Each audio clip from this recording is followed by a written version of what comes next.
What's going on, Fortnite fam? It is time. An open qualifier round, 2 weeks of competition, and a reboot round have led us to this very moment. The FNCS Invitational Grand Finals. Over the next 2 days, we're going to be playing some games, and at the end, we will crown an FNCS Invitational champion. Now, to start off the show, we've got Monster D-Face, we got Sundown, we might even have a Sancho West join us in just a moment, but we're gearing up. The battle bus is preparing. It had a little bit of a stutter there. The bus driver got a little bit too excited, but don't worry. We'll get into games as soon as we can.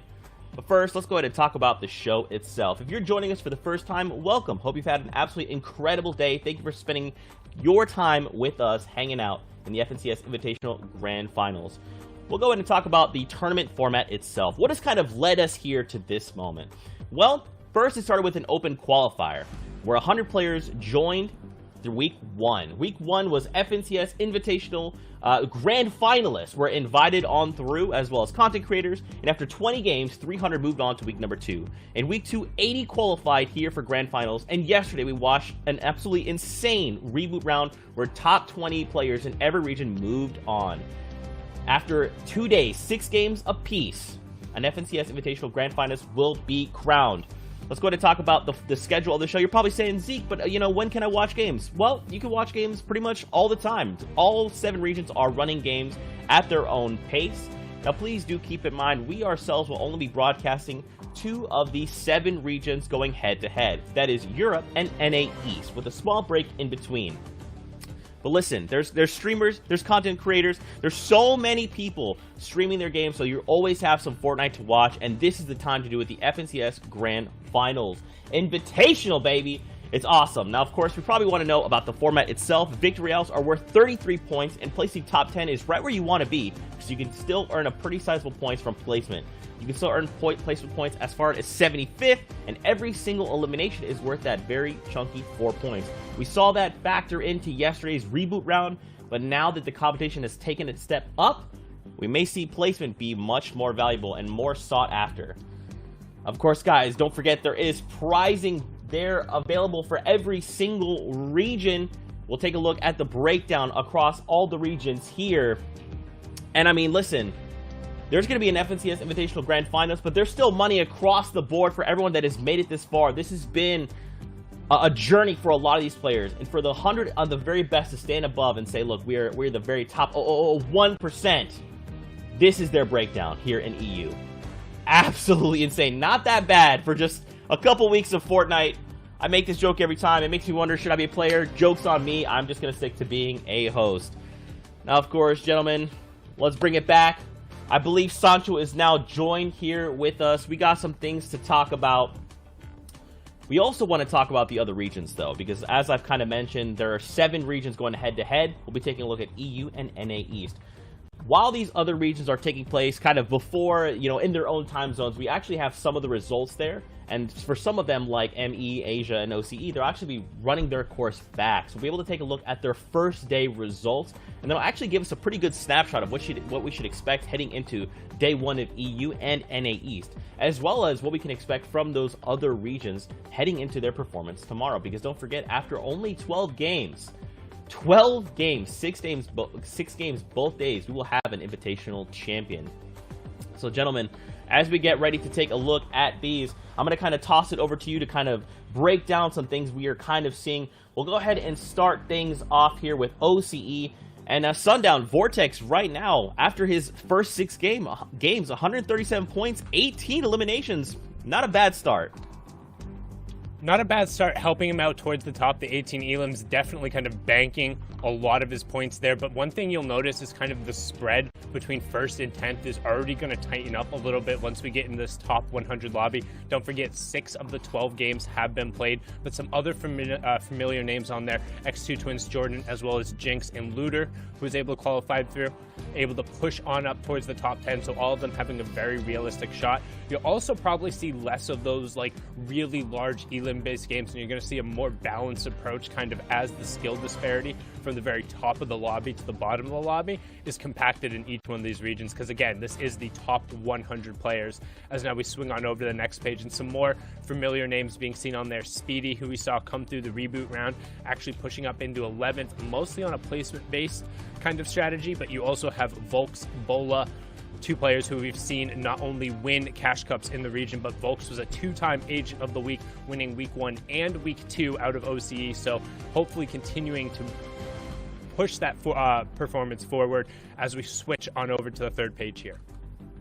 I mean, yeah, and that's the name of the game right now. Kings like Volks, who have been literally on the throne in the region, can they be overthrown by other players, by these other competitors who are really kind of ramping up? I mean, you see Rel in there, you see players like Fresh who are ranking up right now. These are all try-hard competitors, and everyone's made it this far. Only 12 games kind of in the bucket here, 6 of which are already down.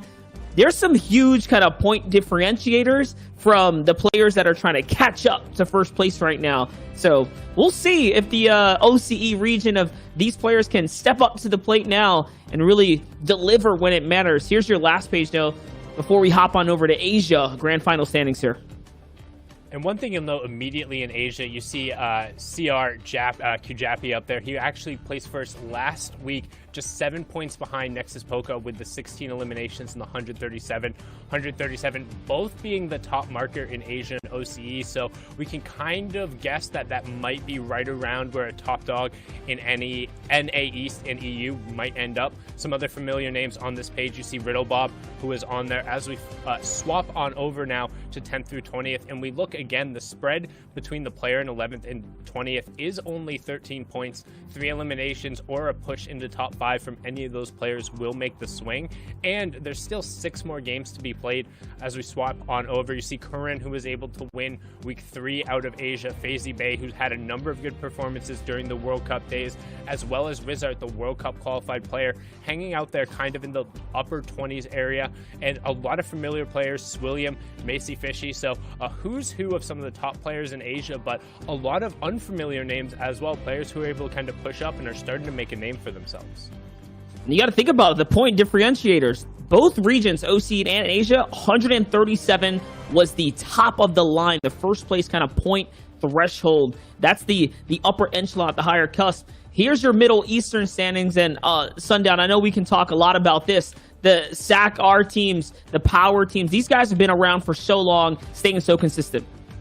Yeah, I would say Middle East is probably the most predictable region, just right off the start. Sakar Nijbi and Modisk in the top. You have a number of other players, Unit, who is on that front page. You have Abu Fal, Jabber, Yonks, Soriano, my personal favorite to win, but still hanging out in 15th down there, despite having a victory royale. IXon, Moby, Bark Hero First. Like, these are players who we've seen consistently day in, day out. RV, like, they're on the leaderboards pretty much every single time, and it's one of the regions where the top players tend to be able to really push kind of into that top 50 threshold pretty much every single time without fail. The question is, who's the best on the day when they're really able to wrap it up? And now that we're moving into a 2-day format, it's really who's the best on the 2 days and able to put together a combined effort, because it's not just good enough to pop off on one day.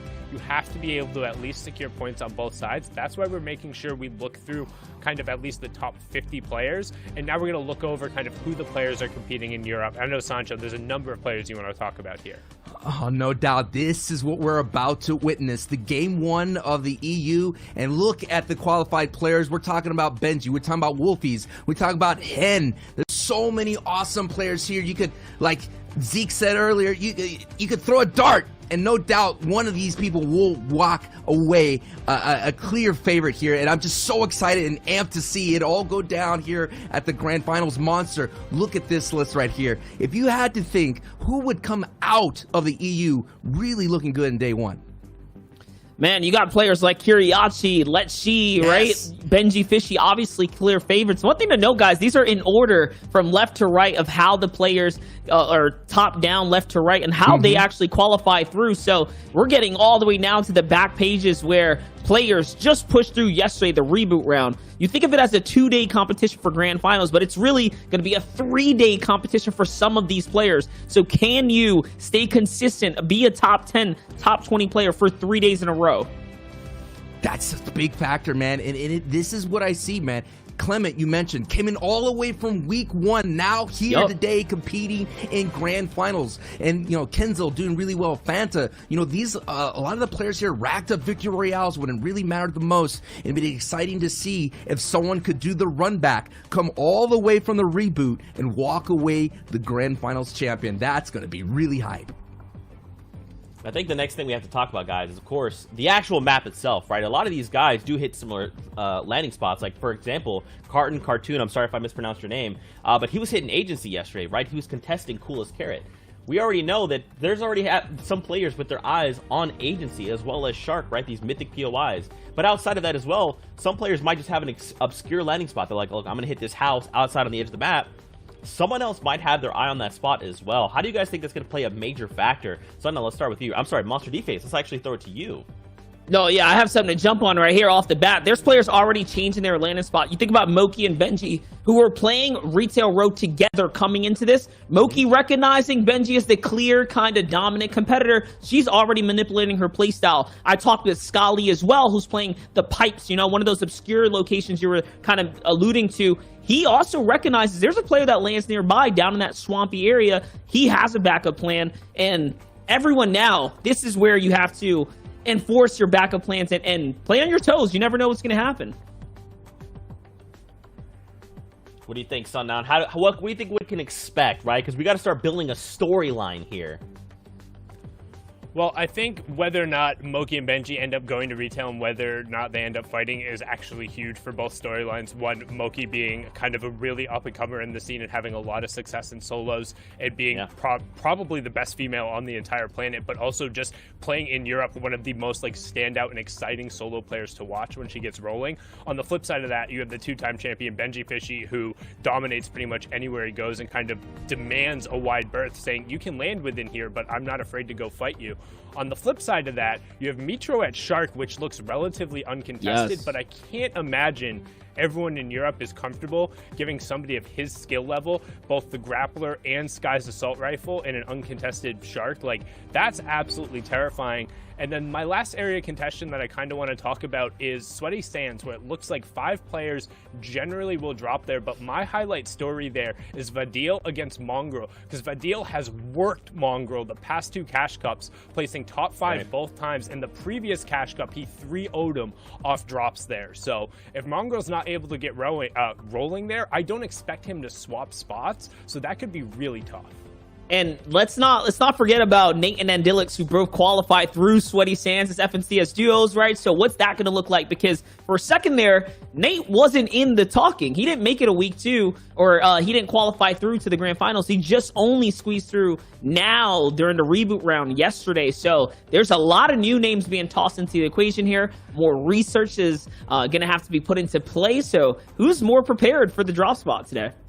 And Monster, I just want to piggyback on what you said about, Moki and Benji. I mean, not to talk about a different region, but we have, Aiden and Nick Merckx and Tilted Towers. It's going to take that kind of a performance to say, look, I'm not going to give you this uncontested, because if I do, it's going to kind of not necessarily, give you the tournament, but it's going to set you up for success, and I don't want that. Kind of bringing up Booga as well. Having an uncontested drop will do you huge wonders, and especially going into game 1. If you have a pop-off game in game 1, it's going to set you up for the rest of the ride, and that has been proven in different solo cups and championships all across the FNCS.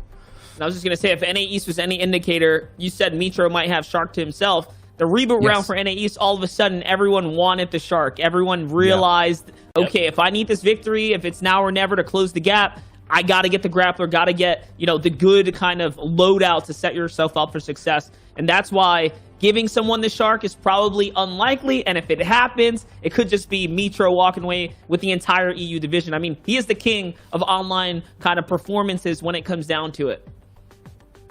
Now this actually, I actually want to shift gears a little bit, because now we want to talk about that success factor, right? When we're leading into the weeks, it's like you could either play, you're those classic W key games where you jump in, you try to find eliminations, or you could play those other side where you're looking for placements with kind of eliminations sprinkled in. Now that the competition is as thick and as fierce as it is, what do you guys How do you guys think that's going to kind of develop? Because a lot of times there's kind of like an overarching meta, but then tournament to tournament, there's almost like this underlying meta that players develop in that like set of games they're playing. So how do you think that that dynamic is going to affect? Because I feel like the eliminations at 4 points is pretty tantalizing, but a lot of these players are probably going to look to try and hit that placement mark, right, Sundown? So I think this format in particular gets stronger as the skill disparity in the players kind of lessens. So once we're into the top 100, particularly in the largest regions of NA East and EU, where that like super top percentile, the difference in skill between player 1 and 100, like player 100 can kill player 1 a ton of, like they could take that fight and go even, or make it kind of like get the points and get the 4 points they need from that elimination and take them out on a very frequent basis. Whereas player 1 versus player 10,000 or even player 600, that fight automatically then swings from being something that's maybe 60-40, 70-30 to 99-1 in the case of Clicks and Benji. So now those eliminations, when you're able to kind of set yourself up and get into a spot where you can kind of either pick somebody out and ambush them, or get later on and outlast and get just that one more kind of set of 4 points. We've already seen the difference in points in the other regions has shrunk. I expect that to be even more true in Europe and NA East. It's funny that you mentioned that because, again, Scully was someone who I was chatting with before the competition. He said that. He was like, this is so different because now every interaction, every player, you know they can take you out. Even if you are at full shield, one mistake, your run is quite literally over. And for that, some players are just playing passive, more passive than usual. I'm expecting Storm Surge coming into this. We didn't really see too much of it, so it's more going to be like, hey, are you ready for that again? Is this in your kind of deck of cards of plays that you're countering and preparing for? Or are you not going to be prepared and then all of a sudden find yourself on your heels all the way through the competition? That's a frustrating feeling, not having your game plan work out for you. And if you're not ready, if you're not doing all that homework and prepared, there's going to be regrets left out there. Yeah, I mean, you got to talk about mind games too, right? There's going to be so many mind games knowing this person takes a certain rotation, knowing that if you're going to be in the Frey Islands, right, that you might have to deal with the Metro coming down to you. So you're going to have to loot faster. You're going to have to move faster. Your efficiency has to step up. But I'm looking for the anomaly. I'm looking for the outlier, someone who's going to step out of their comfort zone to be that factor. Because if you have that X factor, especially on when the grand stage, this is the grand finals, there's a lot of players out there who could shine when the spotlight's on, or who could just, you know, go and dip way into the shadows. And that's what I'm talking about, and I'm excited to see it unfold very shortly here, Monster.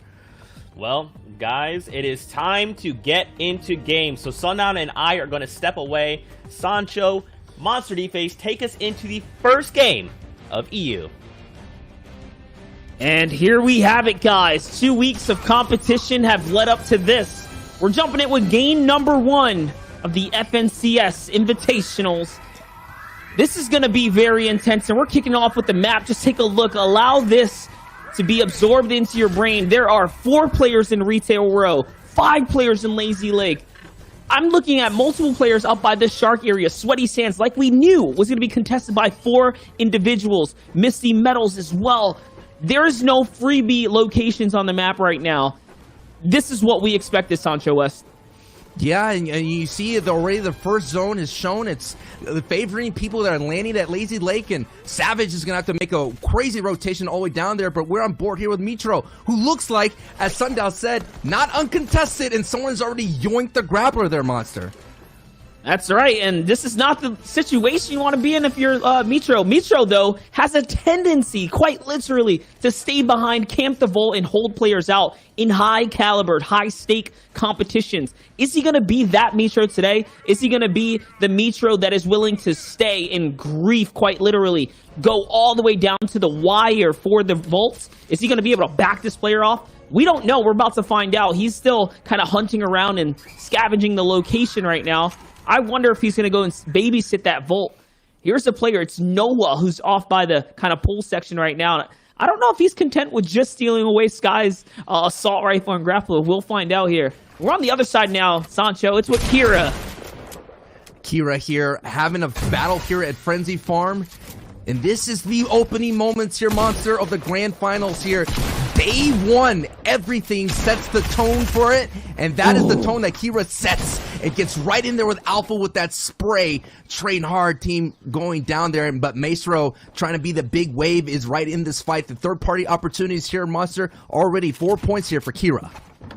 Listen up, we're talking about the best 100 players in the European region. You have to put respect on every single player's name, and Kira's not doing that. Not here, not this early, and he's going to pay the price as Maester jumps on over, wraps this fight up.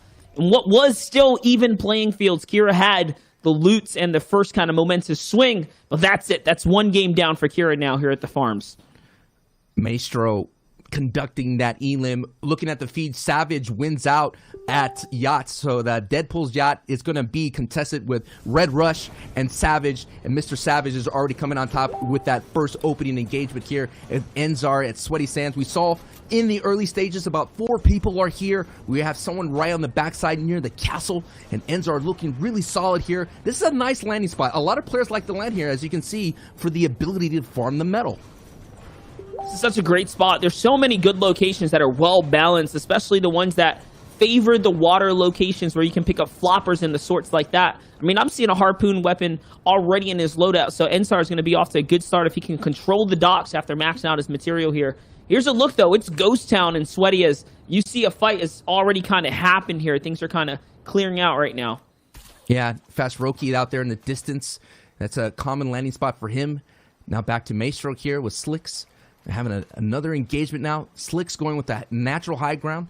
Saving a couple of mats. Every mat moment matters. Every edit matters. Every elim matters.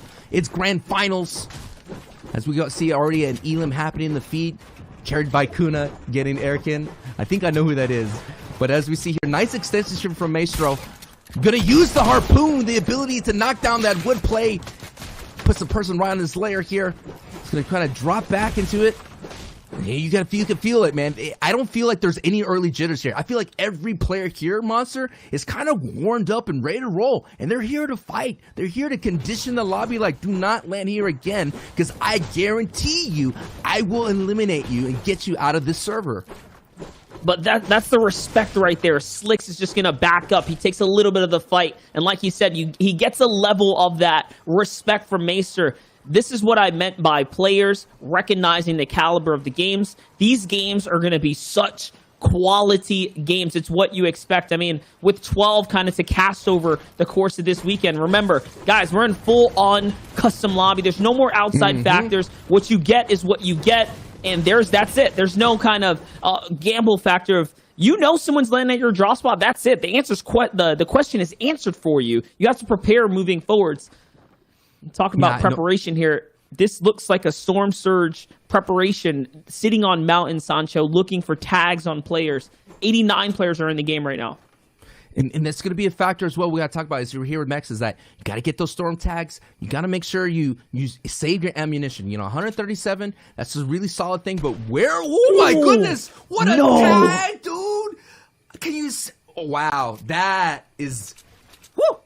Dude, that is like that's the one you want. Yeah, dude, the freebie is like all of a sudden, man, you got that free tag there with the 4-point. That's a nice play, and that, like what I'm saying, that's a big factor right there. You know, now that person's gonna have to use more resources to cover up that angle. As we hear Sweeze, who's coming in from the reboot round. I think he finished #1 in the EU region in the reboot, already with 1 elim on the board and chasing somebody up the mountain here, Monster.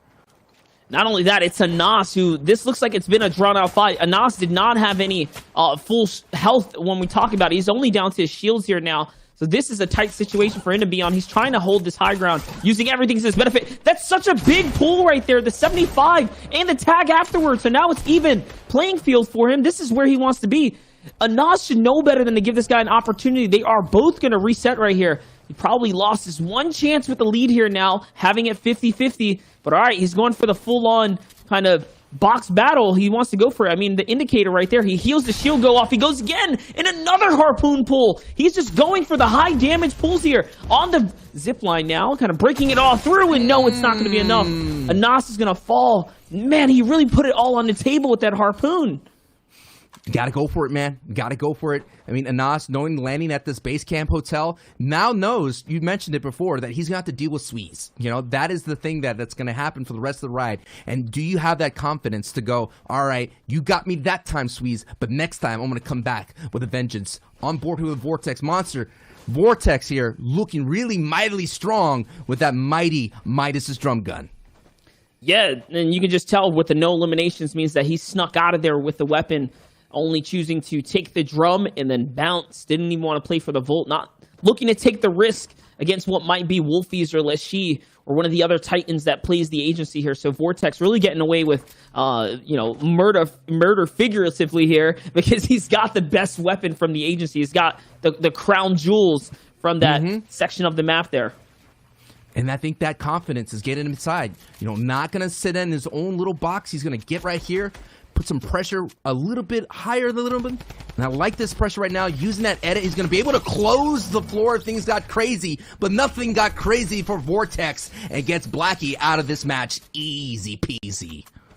I mean, and we're talking about Vortex here, who came 5th in Trimax's Invitational, representing for the German community there. So this is someone who, again, competitive history. This is the Invitational round, right? Everyone kind of is here for a reason, without a doubt, for past performances, for accolades that they pulled through. Vortex in specific just came out of the reboot round, right? This is a 3-day competition, a big 3-day competition for him now. Grand Finals is on the line. It's Castery, though. Sitting out on the mountain here, looking inwards.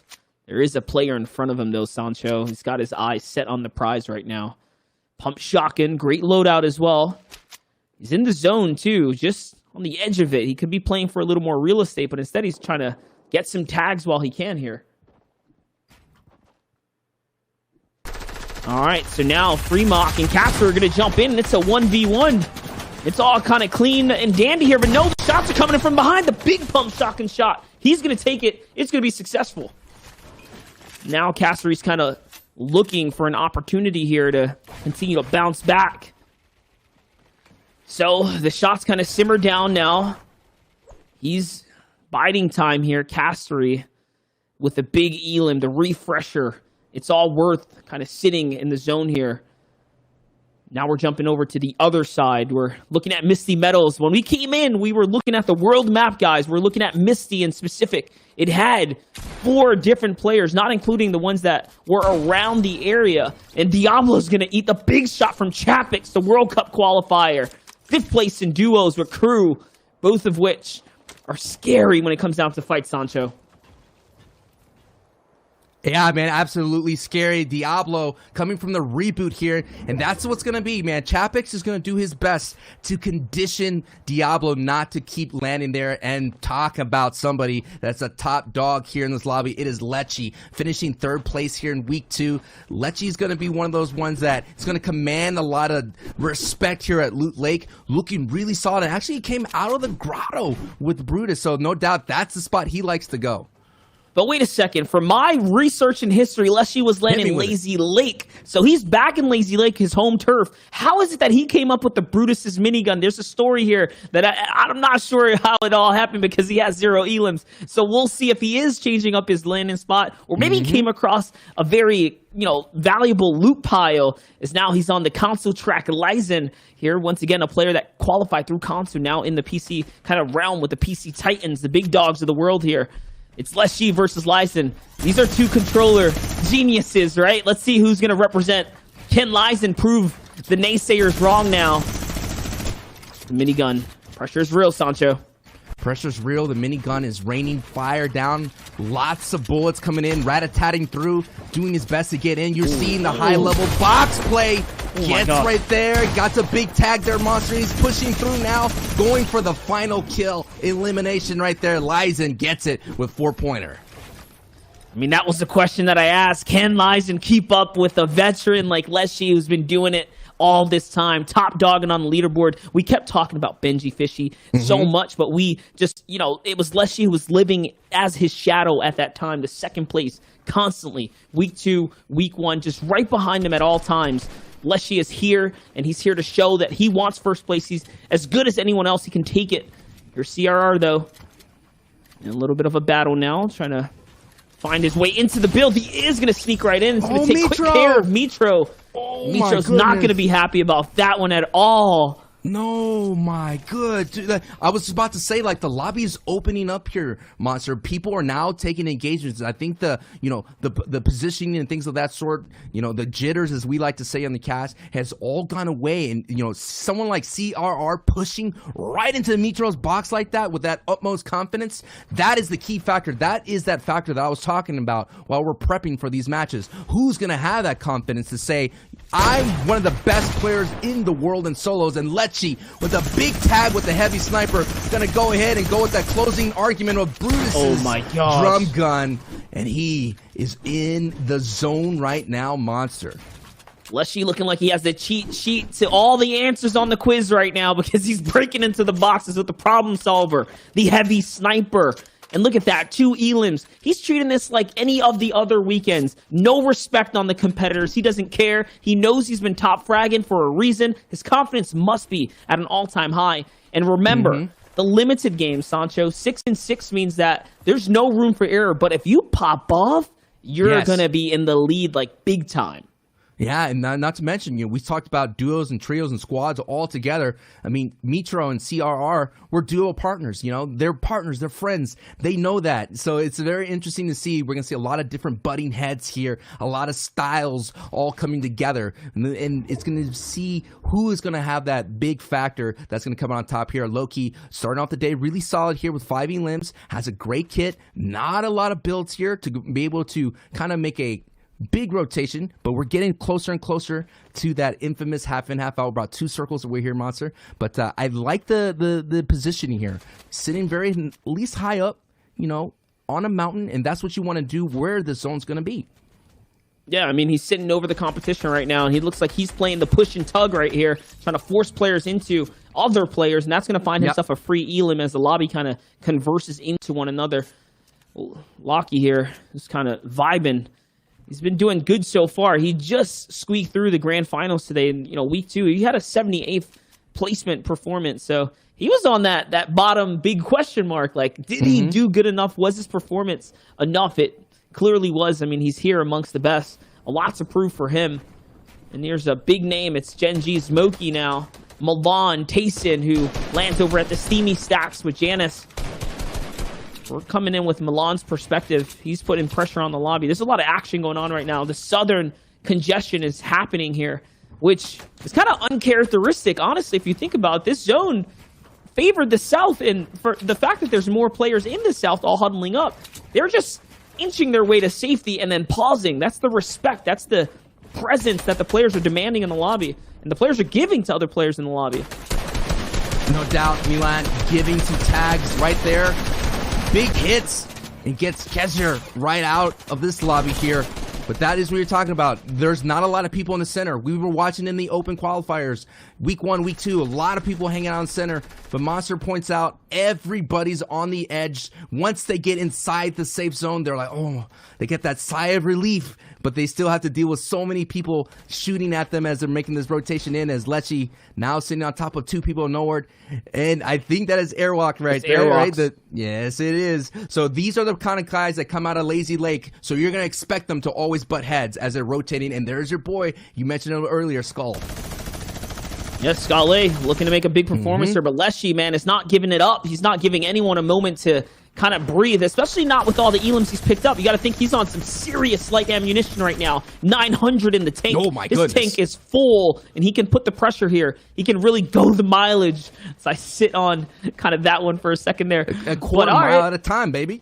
I get it. He's going fast. Yeah, dude, he's going to be so furious against the rest of this lobby. And, and he has the ammunition to do it. We talked about it last step. Being an instigator, coming in right there, getting that nice elim, catching someone, not paying attention. The fundamentals need to be true. You always got to protect your backside, keep your head on the swivel, and Lecce already being a dominant force here in this lobby here at Monster. He's coming off the hot streak, 5th in a Cash Cup yesterday. No easy feat. Some people kind of overlook what the players can perform or how they perform in those Cash Cups. With the new 2-day formats, I mean, that's just perfect training grounds for players like Leshy who are looking to come in here and then go full on jump in your box mode. It's Amplify though who's landing the big shots right now. He's going full on to Matzo here's on the back half here. Let's see though. It's Flick who's trying to defend himself right now. The lobby is pushing up against one another. Flick's gonna fall now as he was also getting pressure from behind.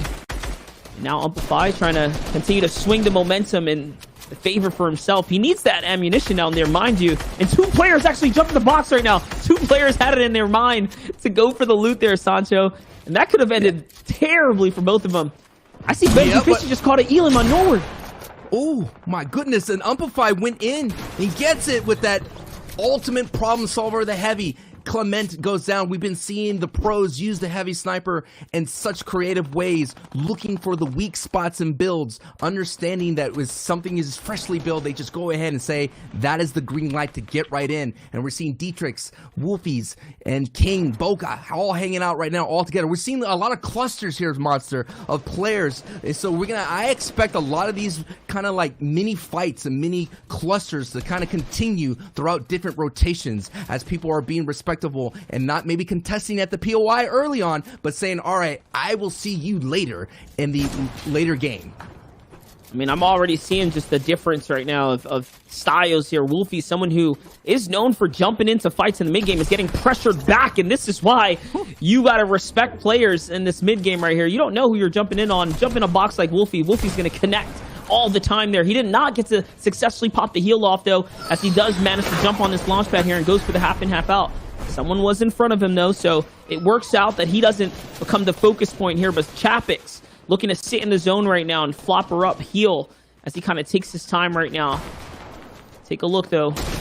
Kind of hopping all over the place to see Maester falls there to Milan, who's heavy snipes him at point-blank range, by the way. It takes out Maester. No, man, that's one of those ones you just put on your trophy right there with a nice quick scope shot. Milan, this is the lobbies are getting very stacked, as they say.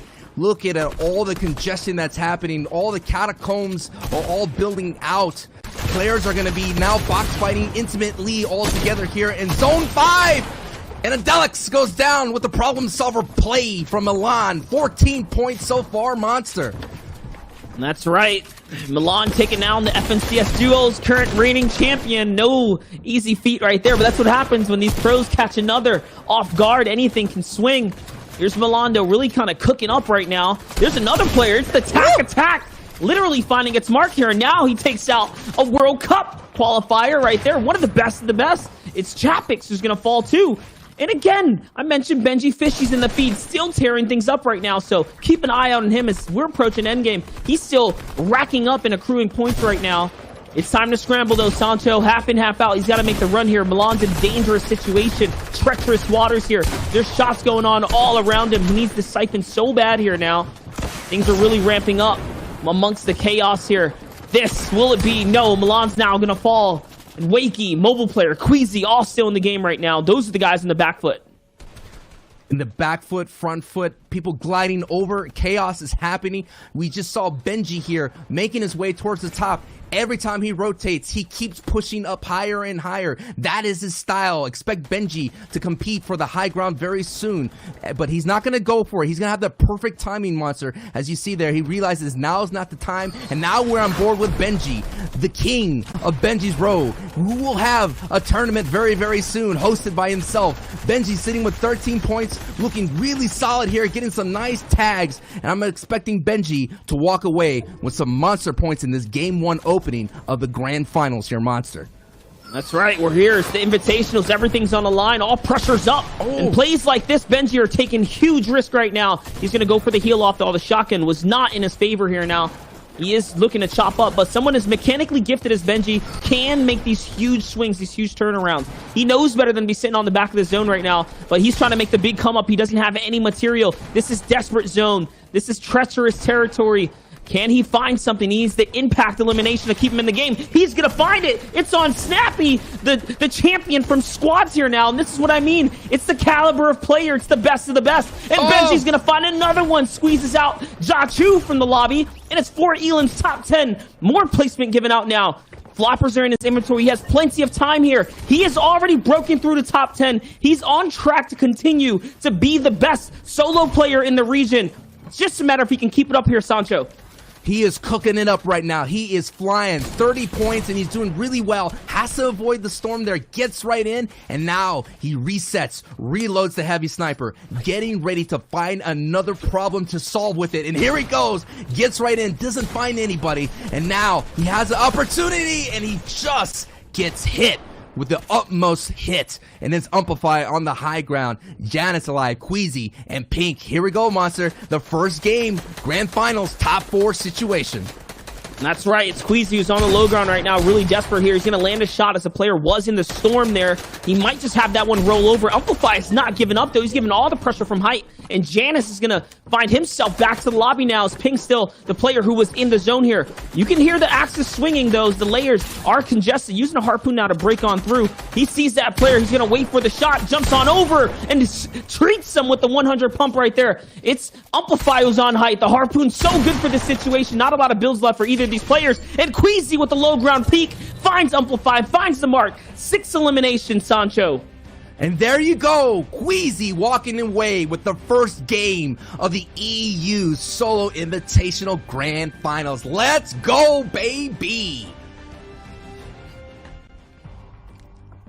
Guys, what an absolutely electric way to kick things off over in EU. The competition right now is so fierce. So many big names going head to head, breaking the very fabric of reality that we know. Now, guys, as we get ready, I think what we need to do is take a look at the standings, because this is actually going to give us a good picture of what we should expect as we go through the rest of these games. Now, keep in mind, we only have 6 games today and 6 games tomorrow. So a lot of these players are going to have to really manage those games, as there's only a lobby up at a time. Right now, Queasy holding down that #1 spot after that game. And remember, the difference between second and first place is huge. You're talking a big swing up, and this is why he is already starting to gap the competition. The Elims, though, the threshold is very, very close. I mean, you saw Benji come in quite literally. I think he took 5th place in that lobby, as did Wolfies was 4th just right behind him. These are all of your endgame players. That's your top 10. They're off to the best of best starts in this 2-day format competition. Gotta give a shout out to CRR being there in the 13th place. You know, a lot of people are expecting him to get a lot of elims coming out of Weeping Woods. Has too, but he was able to place as well. So we're gonna see the styles of people being aggressive. Maybe they kind of slow down a little bit and value those placements a little bit more. As we're taking a look at this next page, Hen here. Hen is one of those dark horse favorites, coming in hot as well with 27th place. But it's gonna be interesting to see who makes the adjustments here for Game 2 Monster. Yeah, elims matter. I mean, if you can continue to chip away at the ice here, you'll continue to stay relevant and give yourself that one opportunity to break free with a big elim. Here's your top 40. It's Chapix who's there on the bottom half of this page. I mean, we're going to continue to swing through. You can see where all the competitors are. You see Mr. Savage, if you're a fan of him. You see carried by Kuna right there. Maester, who had an elim early on, but didn't get really any placement out of that game right there, is going to find himself falling behind. I mean, a person like Kiriyashi as well, one that I expect to do well, he's got to ramp it up too, because 0 elims, that's unprecedented for someone like Kiriyashi.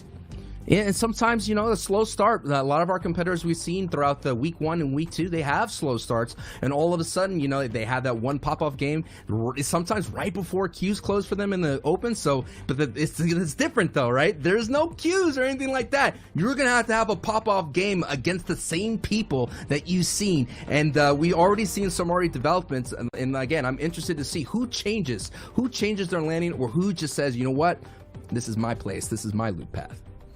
Yeah, this is probably the biggest thing we have to talk about, right? Is because there's only 6 of these matches, when you are eliminated, you have to basically wait for the next round. So you have to kind of go back and assess what you need to do differently.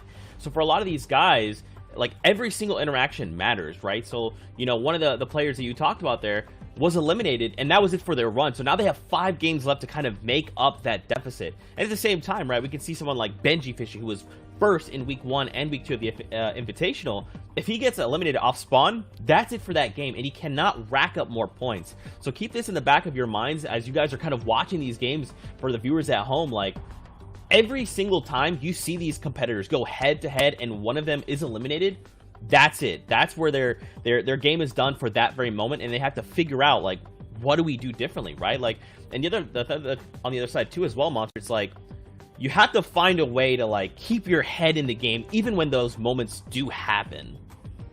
Yeah, I mean, like, we saw early elimination, for example, like Cammy, who was running away from a fight on the bridge outside of Pleasant Park in between Grotto and Dirty Docks. He didn't have any HP. Literally, you know, someone just kind of sees you swing on by. I mean, let's be honest. These guys have accuracy that is scary, right? You're going to get pinged if you're in the air, especially that early, and all of a sudden you're taken out. So you have to weigh the balance, right? Weigh it out. Is it worth taking these engagements? How much risk is there? And honestly, if you're not like quite feeling it, or if you're getting bested, maybe your first, maybe your second time, change your strat up. Maybe, you know, it's time to adjust. I wouldn't necessarily leave it up to day 2, you know, hit the drawing board late. Try to make adjustments on the fly. The best of the best can kind of manipulate the styles. And Monster, and there's so many players out here that I like to call opportunists. You know, they're always looking for those elimination. They're always looking for an opportunity to at least get some couple of tags. And we did see Storm Surge a little bit of being a factor. Didn't really cost anyone too much that we saw on the cast, but we saw that it is coming into in the late circles compared to the open qualifiers and things of that sort. But I also want to bring up is that the big thing about the, you know, that one elimination on the bridge with that one tap, now they're going to be like, nah, I got to use resources. And I feel that there were so many players that didn't have as many resources, or the impact eliminations near the end wasn't like all of a sudden this guy has crazy match. So it's going to be really cool to see what ends up happening in game 2, which we're gearing up very shortly. I think that's a really good point, actually, is like that resource management, right? Because we're kind of at that point now in the competition where if you were to try and like squeak away, right, and really use the minimal amount of anything, ammunition, builds, whatever, floppers, launches, at this point, that will cost you a game, right? So, like, at what point do you guys think it's better to say, look, you know what? I know I'm only missing 10 HP, but that flopper, I just have to use it, right? Because it's better to use it than to lose it in most of these circumstances. I mean, from just what we saw, you saw players like CRR jumping in his counter duo Mitro's box just come to mid game because he was perched up, kind of sitting idle. Some players are playing with the hot hand and they're rolling the dice. They're going, you know, with the gambit plays, right? They're getting risky out there for those momentous swings to take control of the game. Others are just inching their way to the lobby. The lobby was a southern lobby, a southern zone, the way it favored it, and the bottom half was way more congested than the northern half. What that means is that players are just getting safe and then parking and being content with making it to zone, really showing the stakes of the competition and showing how much they value the placement. Where other players like Leshy, if you're in Lazy Lake and you're parked up on the edge of the base, no, he's there to tow you out the way. And the mystery, how did he get Brutus's minigun with no elim? Did he? And I don't know. Yeah, I don't know, bro. But like, is what I want to talk about as well is if you never watch these kind of custom like set stacked lobbies where the same players compete over and over again, what ends up happening is essentially the rich get richer. The more the elims get kind of like they don't get spread out at all, and eventually what happens is the people on the lower half are kind of like starving and looking for elims because there's only 400 points in eliminations total. So it's gonna be very interesting how that disparity happens as the day progresses. That's right. Well, gentlemen, I'm getting word games are ready. So let's take it into game number 2 of EU with Monster D-Face and Sancho West. All right, and this is the second game now as things are starting to settle down and kick off here for the FNCS Invitationals. Sancho, we watched a phenomenal game 1. Things really did get going. I mean, names that we kind of expected to make it through to the end. We had a big question mark on players like Benji, who we know are still landing in Retail World, have 4 players there. I mean, he made it out alive. He made it all the way up to 5th place. This is becoming more and more intense as the games roll on. Yeah, and I'm taking a look at the map. It looks almost very similar. I don't see any kind of drastic changes. I do see that the agency has a couple of people there. The Sway Sands has about 4 players, so no one's really changing. I mean, I kind of agree with you. We were talking off the broadcast of like, what about the strategy of changing it up? You kind of mentioned the pros mentality about that. Tell me more about that, Monster, about why does a pro just stick with their path as a battle happens out with our game 1 winner here with Queasy? Man, it's all ego. It's all, you know, just proving you're the best of the best. You got to think about it. These guys have that complex winner mentality, right? That killer mentality to be the best. And if you don't, you're not going to be amongst the best. And in order to prove that, sometimes you got to prove it to yourself. You got to play that drop spot until you are the king of the area that you've kind of taken your claim on. Just look at how these engagements kind of play out, right? These are two players that are now respecting one another's drop spot. A lot of these major points of interest are large enough to just get kind of by if you don't, cause too much friction with one another. A lot of the competitors, you'll notice, if they don't have like that super OP loadout early on, they're probably not in the confident situation to just jump in and go take a fight.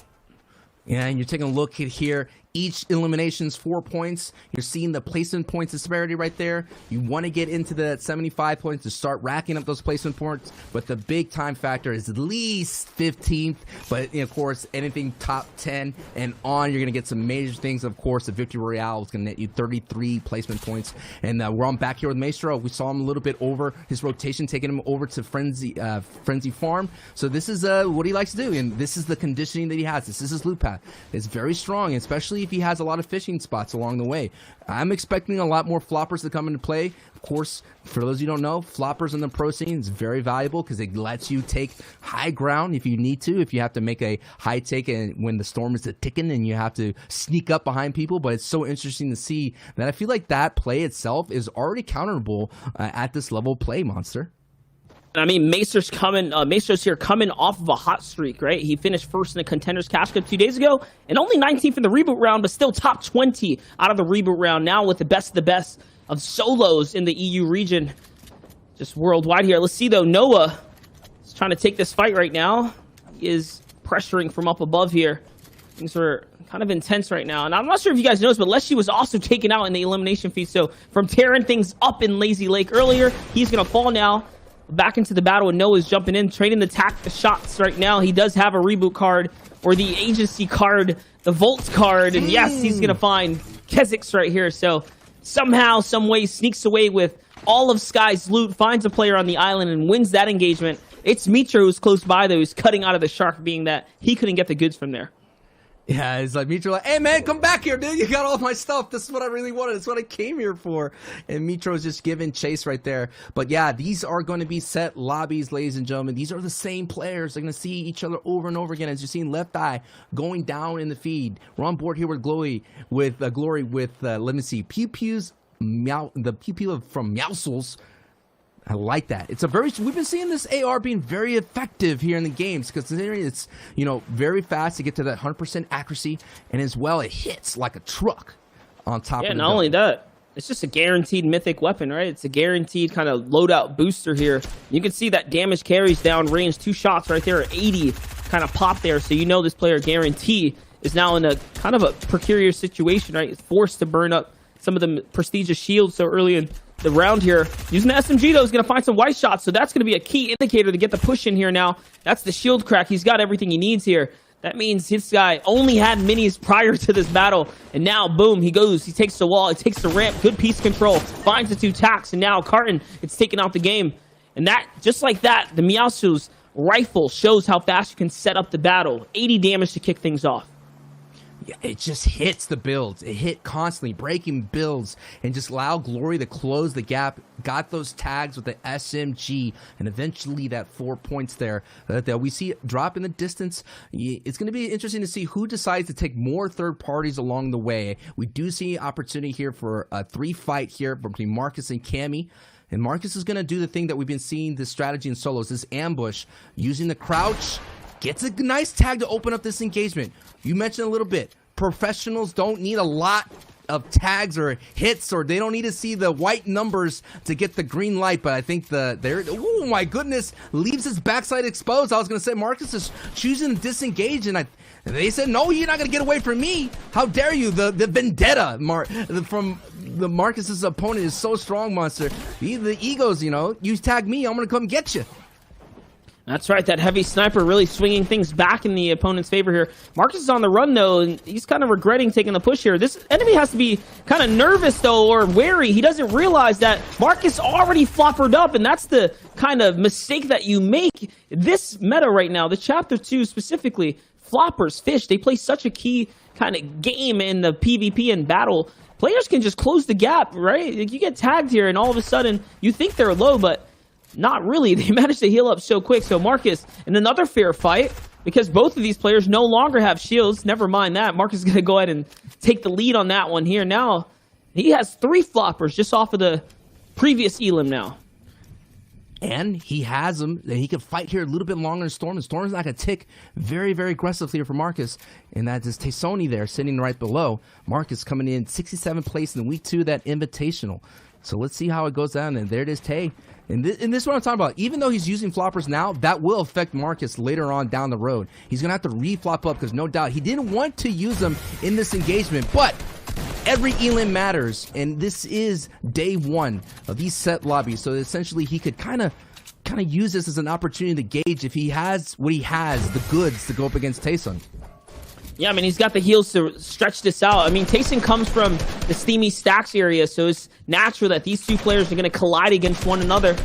But little did you know, Tayson's going to be the aggressor right here, even with the no shield. This fight might be drawn out a little too long. I'm sure he's down to his final bandaged bazooka shots here now, so the clock is ticking. The Storm is the biggest pressure. What is Marcus going to do, though? He needs the big shot. One shot is going to let him know that he also has the advantage. But no, instead he gets tagged first.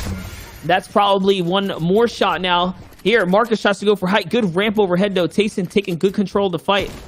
Like we said, it's just dragging out now. Marcus does not have any more shields left, but he does still have a flopper, and he still has 2 med kits. Okay, still has the med kit, so he still does have heals. He hasn't landed a single shot. He doesn't know how weak Tayson is yet, and because of that hesitation, Tayson, with the aggression, is going to win the exchange. Nice use of the bandaged bazooka to extend the stay. He's going to go ahead and use the pad there. He maybe have the opportunity to pick up those medis, but he decides, I'm going to go ahead and get that rotation. I like the aggressiveness from Tay, able to get that, and here is some aggressive play right now. Noah, the one with Sky's loadout, doing the best. You're going to have to protect it. I know you want to take some early fights, but he's going to stay aggressive. Has the confidence with this loadout here on the back foot, as they say, only down to 61 HP. It's all gonna happen right here. The third party's here. There's 5 people in this fight here, Monster. This is definitely a stacked area. We saw Matzo here, and never mind, Matzo's now taken out. We knew he was one of the weaker ones in the fight now. Noah has been just, trying to get away with all the gear that he stole from the Shark, right? The grappler, the mythic rifle, and everywhere he goes, there's players trying to contest him now. Lanoof now choosing to back out because of how much action was nearby. Noah's got to be careful, though, being out and exposed. And yes, he is going to get tagged a few times. As we hop back with the story we were following before this, Tayson, who just took out Marcus. Marcus, who was top 10 in FNCS duos with Flois, just kind of giving you guys at home a feel for the invitational process. Remember, the players that were invited to week 1 to kind of kick off and jumpstart the competition beyond the qualifiers, the open quals, were players that did well in the previous FNCSs, so only the cream of the crop, only the best of the best of recent times in competitive standings. I had to look at the feed. Fastroki actually takes out Noah. So now Fastroki coming in from that kind of castle outskirts area where he lands now upgrades his entire kit, and his loot pad is looking really saucy right now. And Noah going down with the grappler. So now Tayson is going to kind of take a peek here at the vault. Has to be careful though, Monster.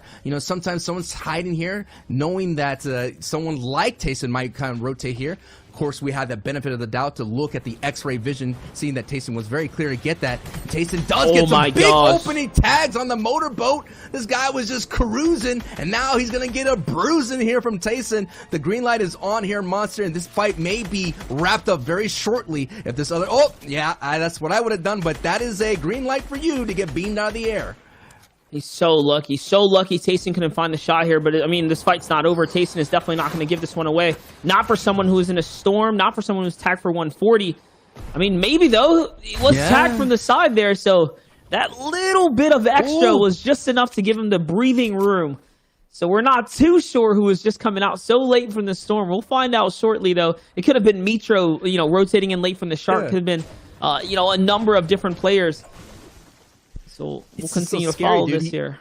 he popped that mini like out in the open, like like with the utmost confidence. I mean, at the mini map there was no one around, but whew, I mean, even in pubs, that's kind of a scary situation. As we see Mr. Savage in a scary situation himself.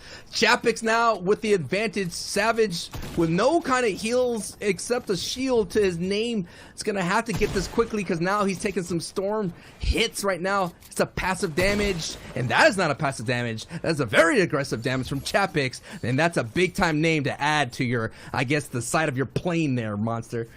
It's so interesting. Savage Falls who's playing the Yacht. Red Rush, who was just getting chased down by Tayson. That was another player that plays the Yacht. So, yes, Red Rush rotates around the kind of riverway. He plays the beach and then comes in late, almost consistently as a tendency of his loot route. So you're seeing how players that play the same areas play differently, and the causes, all right, the risk of playing differently, the factors, right? So Savage makes it to zone early, gets taken out by Chapix. Red Rush comes in late, gets hit up a few times by Tayson. These are the paths that are inevitable. They're gonna cross consistently all the time.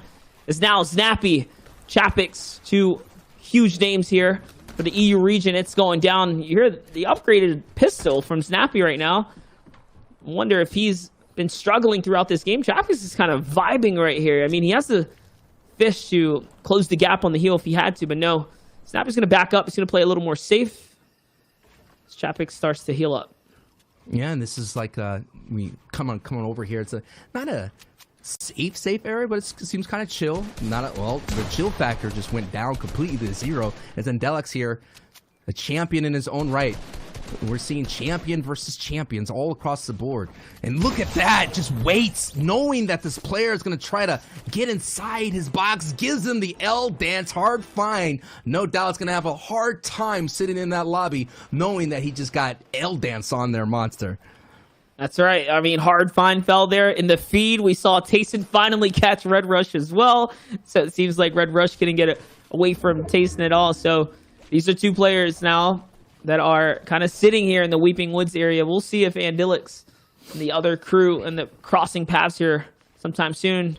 Talked about Mitro briefly coming in as someone who might be on the storm line, and he's somewhere now fighting in a box fight here, and it's not going to be successful for him. This is the second time now Mitro's fallen in the mid game. Mitro is someone who does tend to tilt when things don't go in his favor. It's a game of mentality for someone as skilled as Mitro. Falling to CRR first, and now Vibes here in game 2.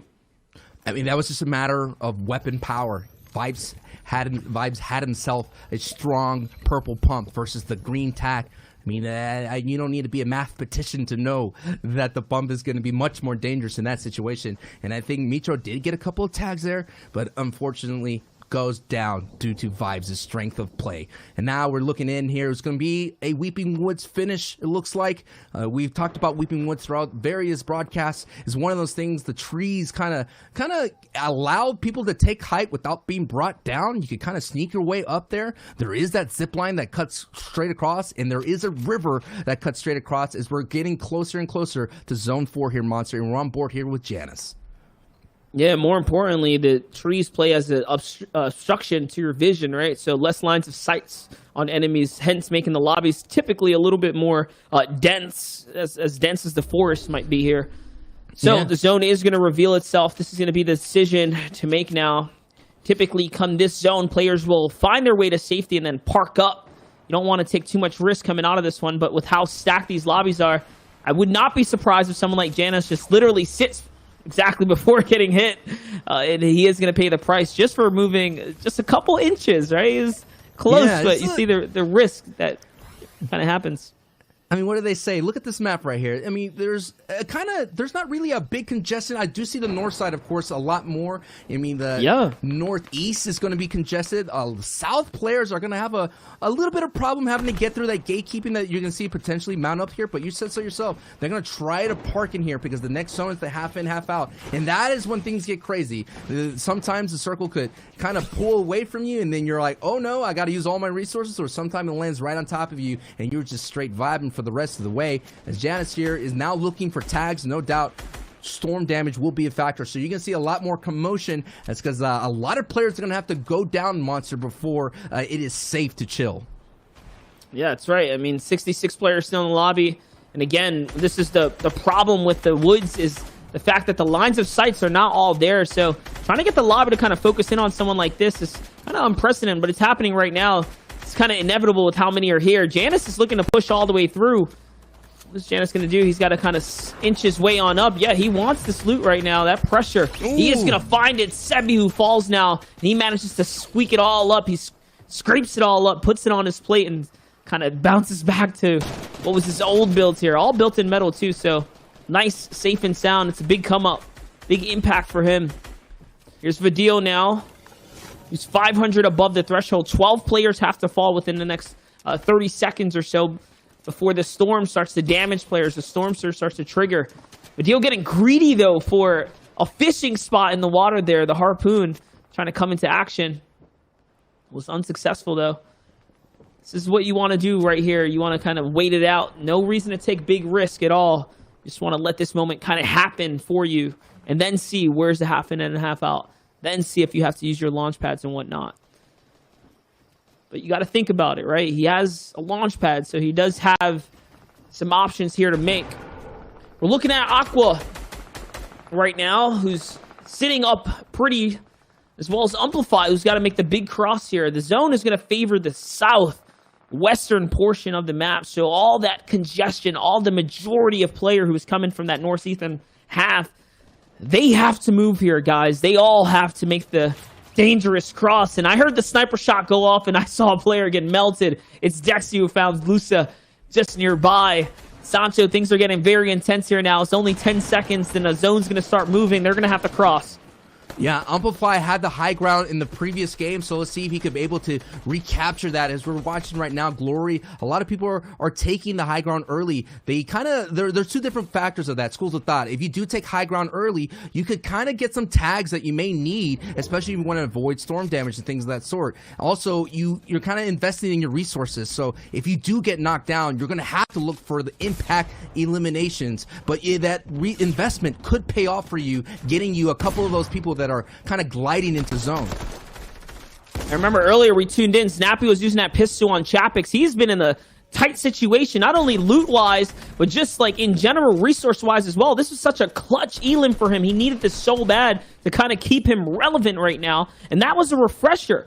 And I like how he played it. He kind of made height tempting for players to land on, so he forced players to come to him, even with a little bit of height. No one can, you know, kind of looking at the fight if you're this high in on half and half out. So just a strategy you guys might want to think about employing if you find yourself in this situation. But it's Drop who has the high ground now in half and half out. This is Mr. Savage's duo from the FNCS kind of track, right? And that's someone who's trying to find his identity now as a solo player, making it this far in his own, proving that he is one of the greatest players out there, and you have to respect him. I still see Benji in the feed. I see Wolfies. I see Kiriashi, who's way down in the feed right now, who has to step it up. Players like Nate, who just came in from the reboot round, who are also looking to prove themselves against the best of the best.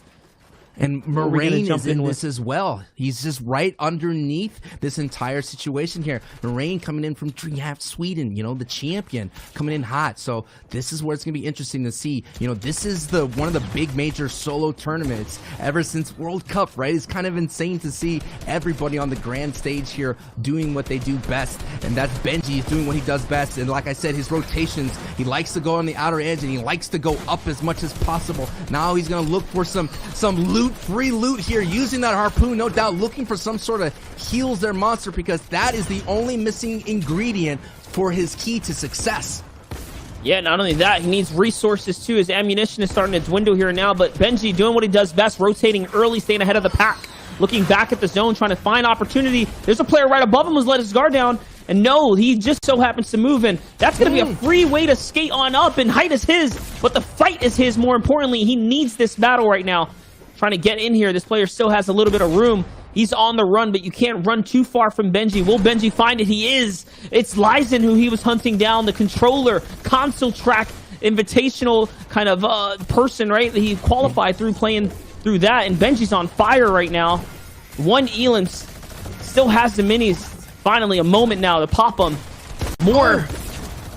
Just to get a couple tags, he jumps to the box, and no, Benji gets taken out. Gets too aggressive there. He gets too aggressive. Thiago gets out from one of the best players in the lobby, and we're taking a look at the overall chaos that's happening. And Snappy sitting right there, kind of parking himself right on top of someone's tunnel there. It's a great strat, especially when you're gonna fly right over, getting yourself to the front side of it. Taking a look at the feed, big names going down. Mongrel still in this, Tayson still in this fight. 42 points here for Snappy, and he's looking to get more right there. See some fresh builds, trying to break it. And now he sees someone using that bandage bazooka, and that's usually the audio cue to say, it's time for me to attack Monster. That's right, and he's using that shotgun as a wall buster to really soften up the build so he can find opportunity. And talking about it, he finds some soft builds here with the wood, and he just starts pulling up all kinds of loot. Nate's gonna fall there. Mobile player, he actually catches 2 for 1. The big special right there. There's another player on height. Snappy is being focused now. He has to decide to go down, and yes, he is going to jump down. He doesn't want to be on that kind of focus level here. Trying to pull in some gear from the zone. Sees someone back there. It's someone with a grappler. He finds it. It's a Nos. And now a Nos falls, and the grappler's his. This is his moment to swing things around and take height with a little bit of material that he has. It's do or die. It's the situation to be made, and he does. He goes up. He has high ground. Not a lot of material to hold it, but just enough ammunition to continue to pressure down the lobby here, Sancho. He can take this game with a textbook victory now. Textbook victory, Milan with the big hit as well, and Delix goes down. Clement is still alive. It's Milan. Clement, and we have Snappy on the high ground, getting that mega power grappler right there, and Meowscles pew pew, the loudest pew pew right now in the lobby. It's coming from high ground. Milan doing his best to protect himself, but that wall buster catches Clement on the low. It's a 1v1 situation. Can the power of the pew pew up top destroy Milan on the low? The low ground peaks are going to be a key factor here. Monster Zappy doing his best. Out comes the harpoon. It's part 2 again of the harpoon. It's time to shine. He has to hit the shot right here. Milan is going to whiff that first pump shot, a big one, but he hits the second one, making up for lost time here. Now using his stone so beautifully in the right-hand peak. Textbook from Milan on the low ground peaks, and Snappy loses with the lead. He had it, but the material count wasn't there, and he falls in game 2. Always comes down to materials. This is a game that features building, and Milan was able to capitalize with that big-time shot, knowing that his opponent had nothing. That's right, man. Huge congrats there to picking up the victory royale. And don't forget, Snappy did come in second. And there's still a pretty big point there to give away for second place. So all things considered, coming out favorable for both these players. Now, gentlemen, what we got to do is take a look at the standings. How are things shaking out after game number 2? Not that long ago, we saw with 57 points there in that first place was in fact Queasy, but now taking a look at the standings, Snappy has actually taken first place at 73 points with Wolfies and Milan and Queasy not that far behind. And that's what we're looking at, consistency, right? A good game 1, an even better game 2. Second place is nothing to scoff over. Yes, you would have liked that victory route for tiebreaker purposes, but your top 10 is really shaping out. Even Benji Fishy had an okay game. I mean, he made the mid game, had a couple elims, still better than pulling a donut for points, right? These are players who are still very much in the game here, Sancho. Yeah, I mean, I see Benji being middle, you know, high tier, and then all of a sudden he could have that pop-up game and kind of like create that lead that he's looking for. But so many players here are still in looking great shape. Mongrel, Kirachi, you have Fanta. You know, these are the things that you kind of want to be. You do not want to have that goose egg. You know, that is the kind of thing that will kind of mess with your psyche, especially here at day 1. But no doubt, every one of these players has the ability to pop off, and they have the fortitude to do really well. This is another page, though, as we are kind of rounding out what's left of the competition here of players are clawing their way back in. This is very early in the competition, though, guys. Keep in mind, next up we'll be approaching that middle of the pack, right? 6 games here today. Games 3 and 4 are up next. Game 1 and 2 are just the kind of pace setter for a lot of these pro players. It's the kind of where you are. You're feeling the kind of the situation out a little bit. So everyone's still very much in the game. If you're in the lead now, doesn't mean you're going to stay there. But if you do, there's no looking back. That's right, man. And of course, we cannot forget a victory royale with 5 eliminations is 53 points. So that is a great way to spike back into that top 10 if players are looking to get back up there. And of course, I mean, we're only 2 games in, right? There's still 4 matches left to be played, so it's still anyone's game. But But with that being said, Fortnite fam, what we are going to do is go to a break. When we return, we'll be back for the next 2 games out of EU. And don't forget, with only 6 games left to play, who will be at the top after day number 1? Stay tuned, Fortnite fam.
Welcome back to the FNCS Invitational. I'm your host, Zeke, and joining us for games number 3 and 4, we got Ball TW, we got Clay.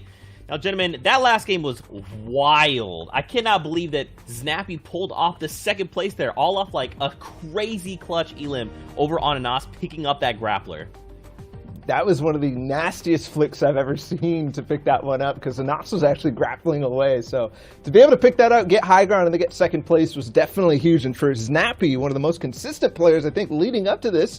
But he hasn't had anything where he really pushes himself into that top 3. And I think that was the same story in duos for him, too. So we're going to have to see if he can keep this up. But so far, so good. He's feeling himself, because 5 elims back-to-back in those games means he's at the top right now.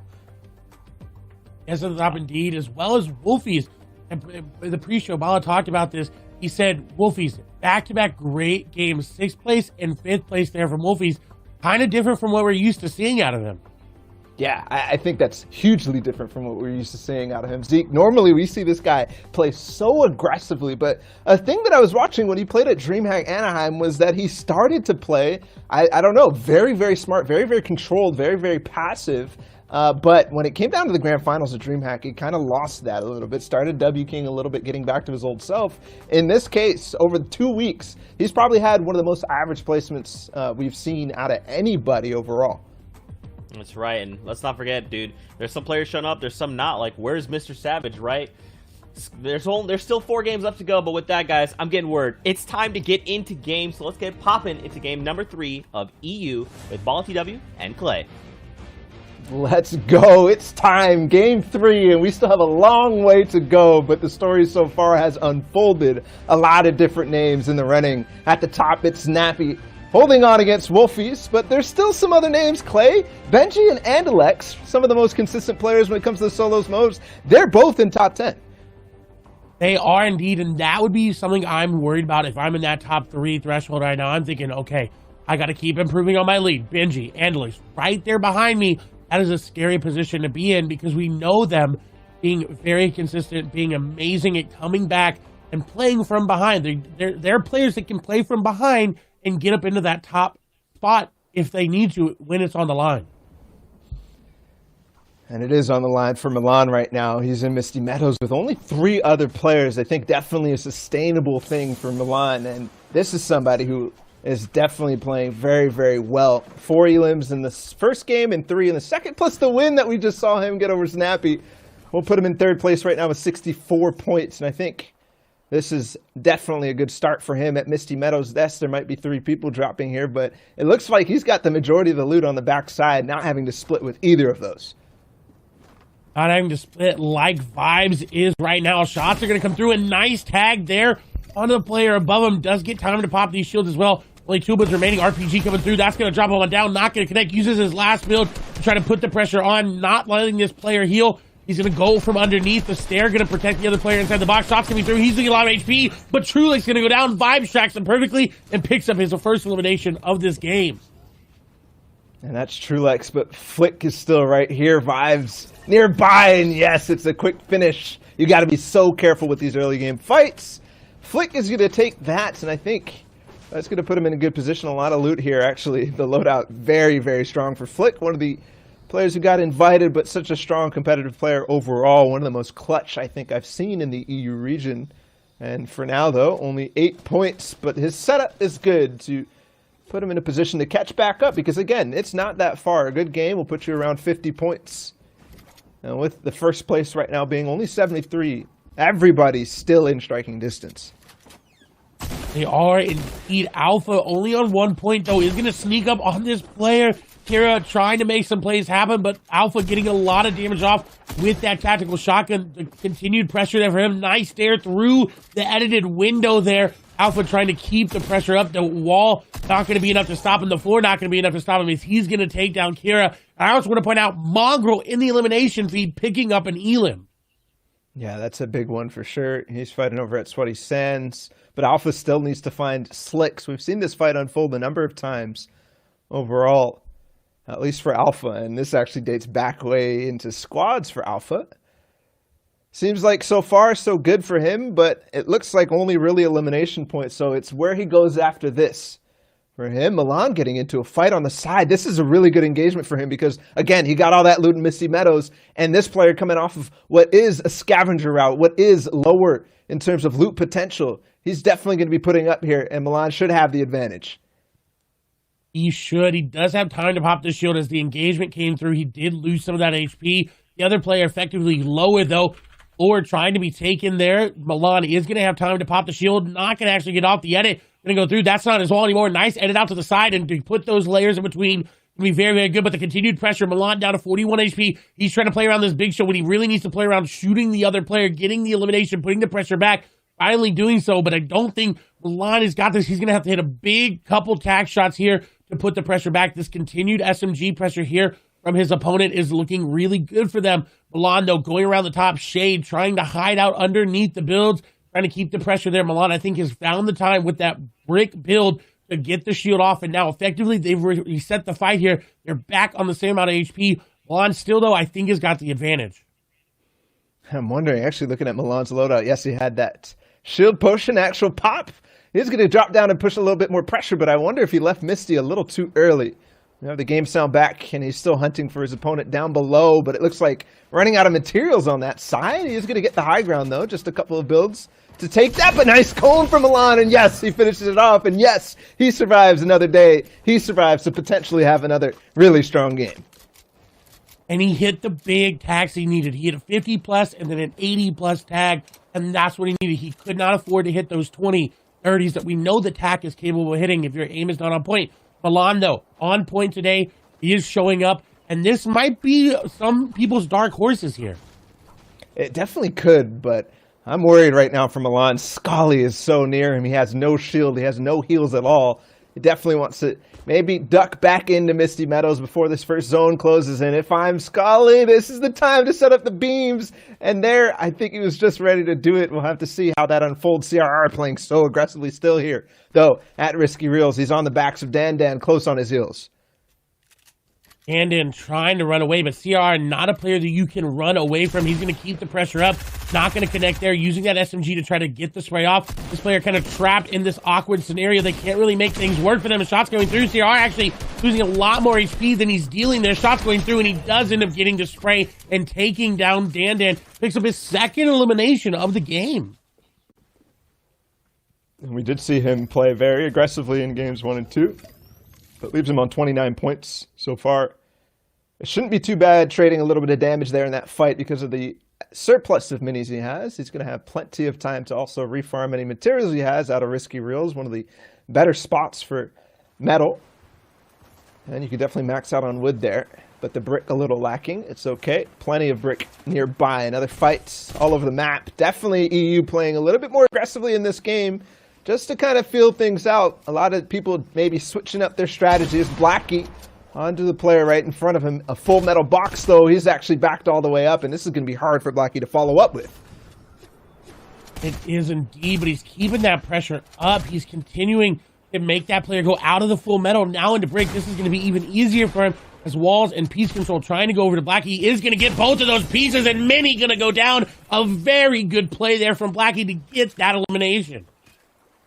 Solid play out of Blackie, somebody who barely squeaked their way into the reboot round, now surviving in game 3. A storm fight unfolding on top of the mountains down south. It's Chapix on the receiving side of this. He's got a flopper, though. He drops him in. Nice stare to cover him up and make sure that he doesn't trade any damage, and then also gets the wall, too, but a misplay because the wall, as he edits, makes it so easy to jump through. It doesn't matter, though, because Diablo gets put down. Chapix remains cool, keeps his composure, and finishes things off with that tack shotgun. And that is the confidence you see in these pro players that you would expect to see unwavered there by his HP. Did not even think about going for the flopper. Thought, you know what? Shoot me. I'm going to shoot you. I'm going to hit for more damage. And he does come out on top. As we pan over to Salty Springs, we've got Tiago hiding out in this red brick house, looking to make something happen. Maybe set up an ambush play. Maybe just waiting for Zone. You see Zone now revealing itself. He is going to be in it. People are nearby. His loadout looking good. He's in a good spot. Again, 25 points in that first game is really good there for him. Really in contention as well. Starting to make his rotate out of Salty Springs. He was sitting up, set up, just like you said, Clay, hoping to find somebody getting some extra loot, but did not end up actually happening. Tiago now is going to make his way towards center zone. Try to get a little bit of a positional advantage on the rest of the lobby, but Vidil in front of him is going to stop that for now. I'd love to see where some of the other players in this game, obviously it's the same every time, but some of the big players at the top of the leaderboard, players like what happened to Milan out of Misty Meadows. Where's Benji? Mr. Savage, so many big names playing these grand finals today. Tiago's going to follow this up, though, and he actually knew that this was coming. Fadil tried to play what Tiago was trying to do, set up the trap in the shack just there. And because of that, because Tiago did not see Fadil continue to build on the outside of that, he's expecting that. He's expecting a free Elim, and that's exactly what it's going to be. Chapix, though, we saw win that fight earlier on, just barely makes his way out of that zone on the Misty Meadows Lake. Barely indeed. Looks like he does have a med kit that he is popping and did end up getting off there. Actually coming out with a lot better loot than I would expect for someone that spent that much time in the zone. He's looking at a good rotation here as well, assuming more people have already rotated out. He's on the back half. The zone is starting to move in 20 seconds as well. Chapix is in a really good spot. He used all his soft mats as well. This is a really good rotation, a really easy rotation here for him. He just has to be careful that he doesn't fall into these storm fights yet again. That's definitely going to be the difficulty. Not exactly sure where that second zone is, but what I'm seeing for Chapix down on the bottom right of the map is a free path. Nobody on this mountain. And sometimes, Clay, this mountain can be so scary when it comes to just that. He pulls another medkit, though, and he can actually choose to spend some time in the zone if he does need to find some other position or if there's somebody gatekeeping him in front of this, because as it closes, this should be fine. It will be a 2-tick once this closes, but for now, it's only a 1. And you mentioned it. This mountain is actually really scary because of the steep incline that you have to go. There's a lot of safety behind players that can just hop off into the gorge and get into that waterfall and go towards zone. Probably so got a good rotation. We can see that there's nobody really in the vicinity that he has to worry about. There are some builds around that he might need to be concerned about, but overall, Chapix in a good spot, can continue to keep up his rotation. We see 68 players left, so that Storm Surge is not going to happen in this zone. Maybe in fourth and half in, half out zone, we will see Storm Surge start to pop up, which normally would be a concern for someone like Chapix, but the early elimination is really going to put him up there. And you talk about the Storm Surge, you talk about how many players are up. I think what we're going to see is definitely Surge in fifth zone, but we are definitely seeing players play a little bit more aggressive here in Game 3. The halfway mark, essentially, for today. We've got 6 more games tomorrow that will still be the same exact format, so these guys are going to be leading up and continue to accrue points in the same thing. Anas on the side of zone, he's a little bit of trouble, might get himself in a storm fight. There's 3 players here, he needs to get through this cornfield ASAP, otherwise this could get crazy. And we do get that peek at the second zone too. So close there, Anas though, the sound from his AR as he switched off of the tack to get that shot off, tipped his location off, and he's not really going to be able to find much except maybe 1 or 2 shield tags. And we all know you got to be careful on this corn. It's very easy. Peeker's advantage is very much there. If you're in that corn, you're going to have the advantage. Anas, like Bala said, the AR swap gave him away, but it didn't stop him from getting the elimination down Norwood, continuing to pressure down onto another player as well. He wants to get these eliminations. He wants this one as well. He really wants that loot. Shots coming on through. Anas going to get a nice beam, and that's his key to go in. Benji going to be the player that he is fighting. Benji in a very bad situation. If Anas keeps this up, Benji going to go down, but Benji with a very smart rotate to keep putting those layers is going to give him time to heal, but Anas not going to fall for it. The pressure going to continue there. And something happened there. It's Anas with the floppers. He has a medkit too, so plenty of time to take this. As I was talking about way back with Chapix in his medkits, Anas now onto Benji. Benji actually tried to back up into zone, tried to give himself space for Anas to leave, and finally he's doing just that. But man, this is going to be difficult for Benji to make it out, but he thrives in situations like this. He thrives when he has low materials, when he doesn't have heals, when he's low HP. Right now, Benji, sitting in that 7th spot, has to continue to play with the consistency because that's what he's known for. That's what he did to make it to where he is right now over these 2 days. Should be able to make it out of zone, possibly find a campfire, but looking at this congestion, it's going to be rough because positionally he's going to have to work even more after this. Rough indeed. We'll see if he's going to be able to make it out. But speaking of rough, Blackie here is in a very rough situation. 9 builds remaining, no shields, no heals. Does have that legendary pump and does have that AR so he can hop into someone's box. But he's really going to have to make a play here in the next zone. Otherwise, he's not going to make it much longer than 3rd. And he's going for the play onto Queasy. And Queasy was the game 1 winner, so Blackie now trying to make a play to make sure that he gets a chance back into this. Queasy was not happy with what happened to him. Soft spawn, and it's going to be a big jump into the box. You talked about the legendary pump, and that's going to be the key to unlock Queasy's door. And he lives to see another day. 64 builds. Blackie now feeling good, and he's not that far away from zone, so shambles are not rough or not. He makes it in. Who doesn't make it in is Anas, who was fighting Benji for so long on the side of Frenzy Farms. He's down and out. Curious if Benji's still alive, because that was definitely, like we said, rough.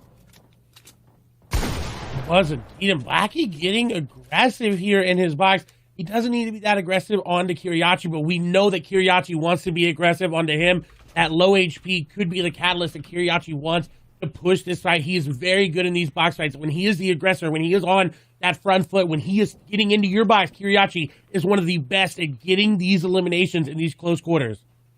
But Wolfies is right there too, and that's somebody who will pounce on the opportunity if you don't have a full metal box. And I don't think the opportunity is actually going to present itself as Kiriachi and Blackie are in full metal box, full brick boxes, which are very well built. Tiago also looking down below to try to knock somebody down. I think that's where Wolfies is actually bringing his attention on, because it's a metal that's not fully built.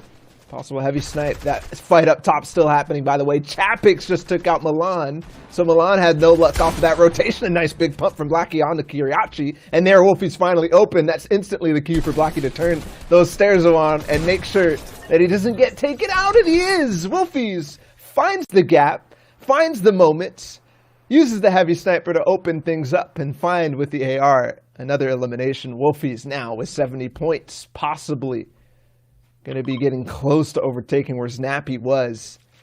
because Snappy at 73 before this game started.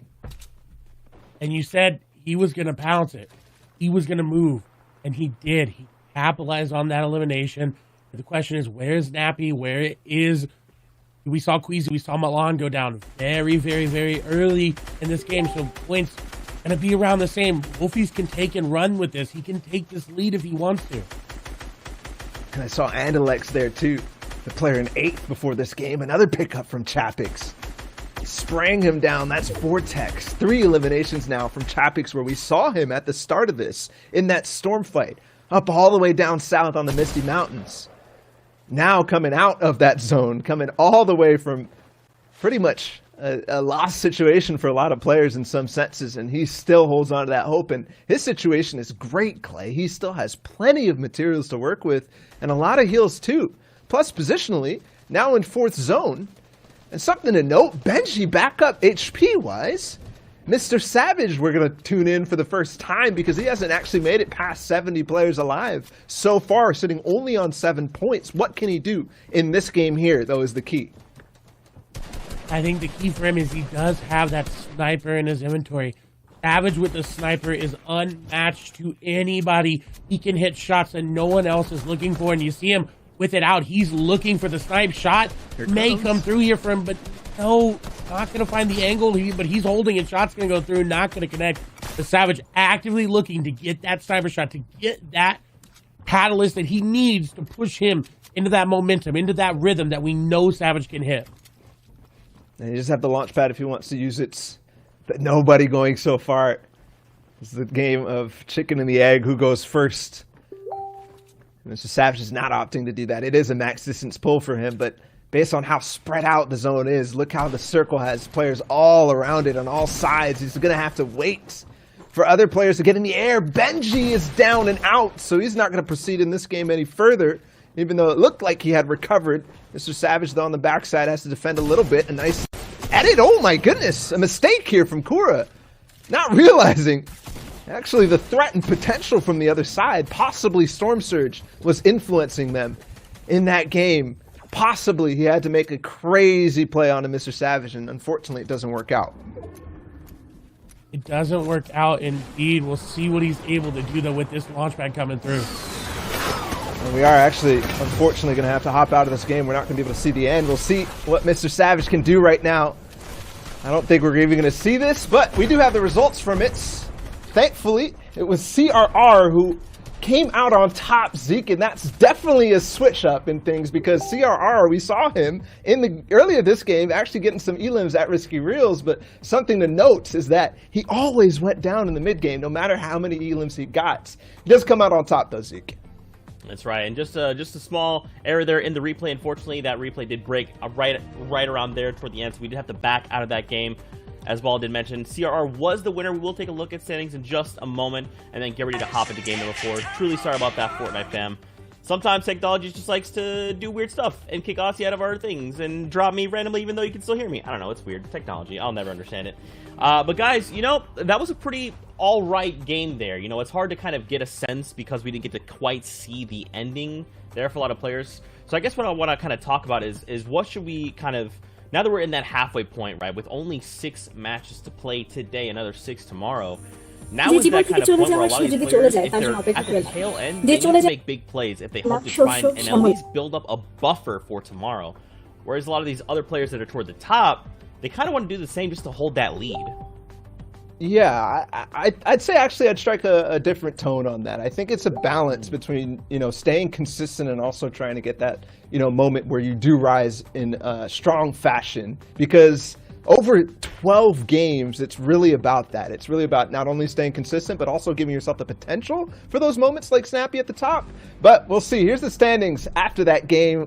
Wolfies is actually going to be in the lead by 1 point over CRR. And just for some context, the win for CRR came with 10 eliminations, Clay.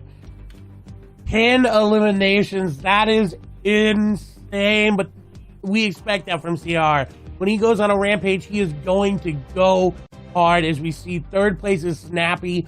Milan in 4th, still up there. Janice moving up into 5th. And Dilix there as well. Queasy down at 7th. Styler, Umbify, and Airwax, all newcomers to the top 10. Yeah, the only thing that I notice is Benji falls out and Alex continues to move up, but this is something that we might be, staying tuned with and tracking, is that players like Benji Fishy, who are striving so hard for a championship at a tournament of this caliber, just not being there in the top 10. He's got to be holding on to that kind of moment, and we saw in that game how he got taken out by, I believe it was the eventual champion of that game, CRR. Here is that second page. Aqua also moves up, who was, I believe, way down in top 70 before this game, up to now 41 points. He placed fourth in that game with 4 eliminations. And some other players to note too, Pink, who was in third place before that game, continues to fall actually drastically in that one. Chapix pushes his way up, and Mongrel is not too far away from Benji Fishy, his, I don't know if it's former or still current duo partner of Benji Fishy. And I know a lot of people were expecting some things out of Mongrel, trying to make his way through. Again, this is a sprint, not a marathon. It's a marathon, not a sprint, rather. Right? There's 12 games. That was game number 3. Sitting in 20th place in game number 3 out of 12, he's in a really good spot, and we know just as well as anybody else, Mongrel's got that pop-off potential. He's got that switch. He can turn it on and just take it home and take the games and just start to run with it. A lot of players need to do that, right? They need to do something to just kind of pull back out. And, that's the thing, right? This is a marathon. This is not a sprint. 6 games today, 6 games tomorrow, with a pretty heavy reset there, As the final game today, you're going to have that whole day to think about, okay, what do I need to do differently? Are people contesting me? What is the game plan, right? Do we need to shift things up a little bit? And we got to recognize here, even looking at 30th, right? 31 points right now is the cutoff. So people just outside there, as Sundown loves to talk about, 53 points, a victory out, and 5 eliminations. But on the other end of that, it's like the competition may not give you that room for 5 eliminations, right? This is the very top, the very tippy top of the spear. Yeah, it absolutely is. I mean, you talk about the threshold for 30th. Just a note is that prizing will increase after 50th, and then there's going to be steps all the way through. We looked at it at the beginning of the entire broadcast.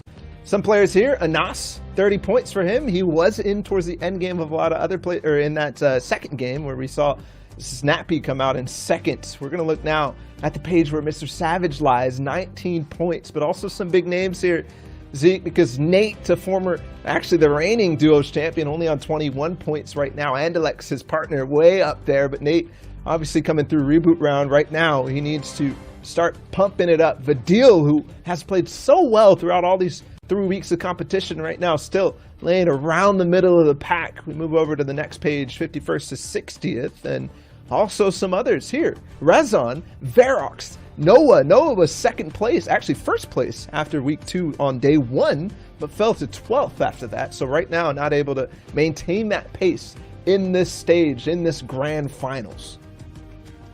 Not able to indeed, but he can make it work. He can turn it around. Again, we're talking about this. We said it for a lot of players.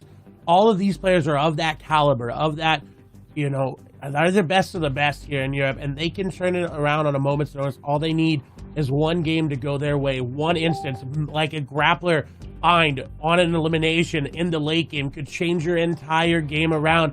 As we move to the next page, you'll see people like Castery, Tinsel, Blackie, Flick on here. All players that can find that moment. Speaking of that moment, guys, do you think that moment could be trying to simply contest another high caliber player, right? Like, do you think it's worth trying to hit Retail Row, hit Benji? Do you think it's better to just kind of hold on to their current plan? Like, what is that moment that for you guys is that like key factor, right? Especially halfway through now. I think the moment has nothing to do with the early game at all. And I think that probably that idea of maybe switching things up on your early game plan might maybe be faulty, because the information that you need to actually go and contest some spot like that, like the Grotto or the Agency, you need actually to know how those players are behaving. So when I think about what the moment is for players going into these next couple of games, it's really going to be getting towards the end, getting towards that taste of the Victory Royale, like CRR just did, because once you get rolling in a game like that from CRR, for example, that is basically all you need. You need to get those eliminations rolling. You need to get that feeling for getting towards the Victory Royale. And it's staying consistent. We've talked about it again, 12 games. Just because you do bad in the first 3 doesn't mean you can't do really well in the next 9. But there is a point where it comes down to it, whether it's 6 out of 12, whether it's 9 out of 12, where you have to realize, I need to put on a performance. I need to make an impact play. And some of these players might make it now, and that might set them up for really good success moving into the next games. We'll just have to see. Is it changing your drop spot, contesting the agency, contesting the shark, getting those power weapons, or is it finding those power weapons late game? Though I do want to go back a little bit, Zeke. You asked about the question on early game. I'm thinking of somebody like Mr. Savage, who fell before 70th in both of the first games. Finally had some success in that last one, but when you're falling that early, when you're not getting the setup actually to even be able to roll through mid game, maybe that is an idea. Maybe that needs to be a switch to have the catalyst to at least get through there and give yourself the opportunity for that big game that you're talking about. Now, with Savage, do you think that is kind of like, is he buckling under the pressure right now? Because you got to think that's kind of probably playing a big factor, right? You know, for someone like Mr. Savage, a crowd. No, all right, not at all. No, absolutely not. Okay, look, I'll bring you back through the story here. Going back to DreamHack Anaheim, you think about how those first couple of games unfolded for Mr. Savage. It was basically just like this. Like, I will remind you, he was nowhere to be found in that top 5, in that top 10, in that top 20. And right now it's the same thing. Again, we have 12 games. In DreamHack Anaheim, it was 8. This is going to be the story of who can maintain composure over time. And you asked if he's crumbling. I don't think so at all. And I think we're going to still see a lot of Mr. Savage, especially what I saw out of him last game. Yes, it wasn't necessarily the win. It wasn't necessarily getting all the way up towards those top spots, but it was the beginnings in my mind. I'd have to agree. He got 23rd in that game, breaking through to those placement points that he was missing out on those early games. He's starting to ramp up. That fire is going. He's realizing, like, hey, things are clicking. Things are moving. I can do this. That's right, and Wolfies is a perfect example of that, right? I think, Ball, you called out in the first games, he was 4th and 5th. That's not a victory royale, but still placing in that top 10, that consistency, just doing that a couple games in a row, landing a handful of eliminations, that's going to supercharge a lot of these players. And for someone like Savage, you give him that confidence, it's all over, right?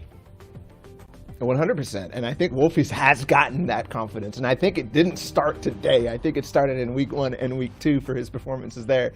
You saw me look over to my screen in a second because he actually placed 11th in that game with 5 elims again. He's leading the pack with 13 total elims. And again, those are 4 points per. Even though CRR got 10 in that one game, Wolfies is still up on top of him. So we'll have to see. I think that confidence for Wolfies is there. I think that that placement mentality, that very smart key decision making. I mean, you saw the patience he had playing out of that box when he was fighting against the players across the way. In that last one, it was Kiriachi, remember, in that box fight. He was sitting there in his cone, waiting for the perfect opportunity. He was not jumping in the box, which is what you're used to seeing out of Wolfies, an SMG in his hands, and he'll track you all day close range. But here, he's making sure he's not taking any risks whatsoever. You mentioned placement. His average placement is around 7.3. That is so big for him. CRR, in contrast, is 34th average placement. That's so huge. If Wolfies keeps that up, he's just going to continue to run with this lead. And I think that's a sign, too, of what CRR is kind of missing, right? When he has that average placement at 31 compared to Wolfies, that's inconsistency in the mix right there. That's right. Well, gentlemen, it is actually time to get into the next game, so let's hop into game number 4 of EU. Take us in, gentlemen. We are hopping in. You see the map unfolding. Sweaty actually losing a player. Only 5 people there now. We see Craggy still very hotly contested. Lazy hotly contested. Retail hotly contested.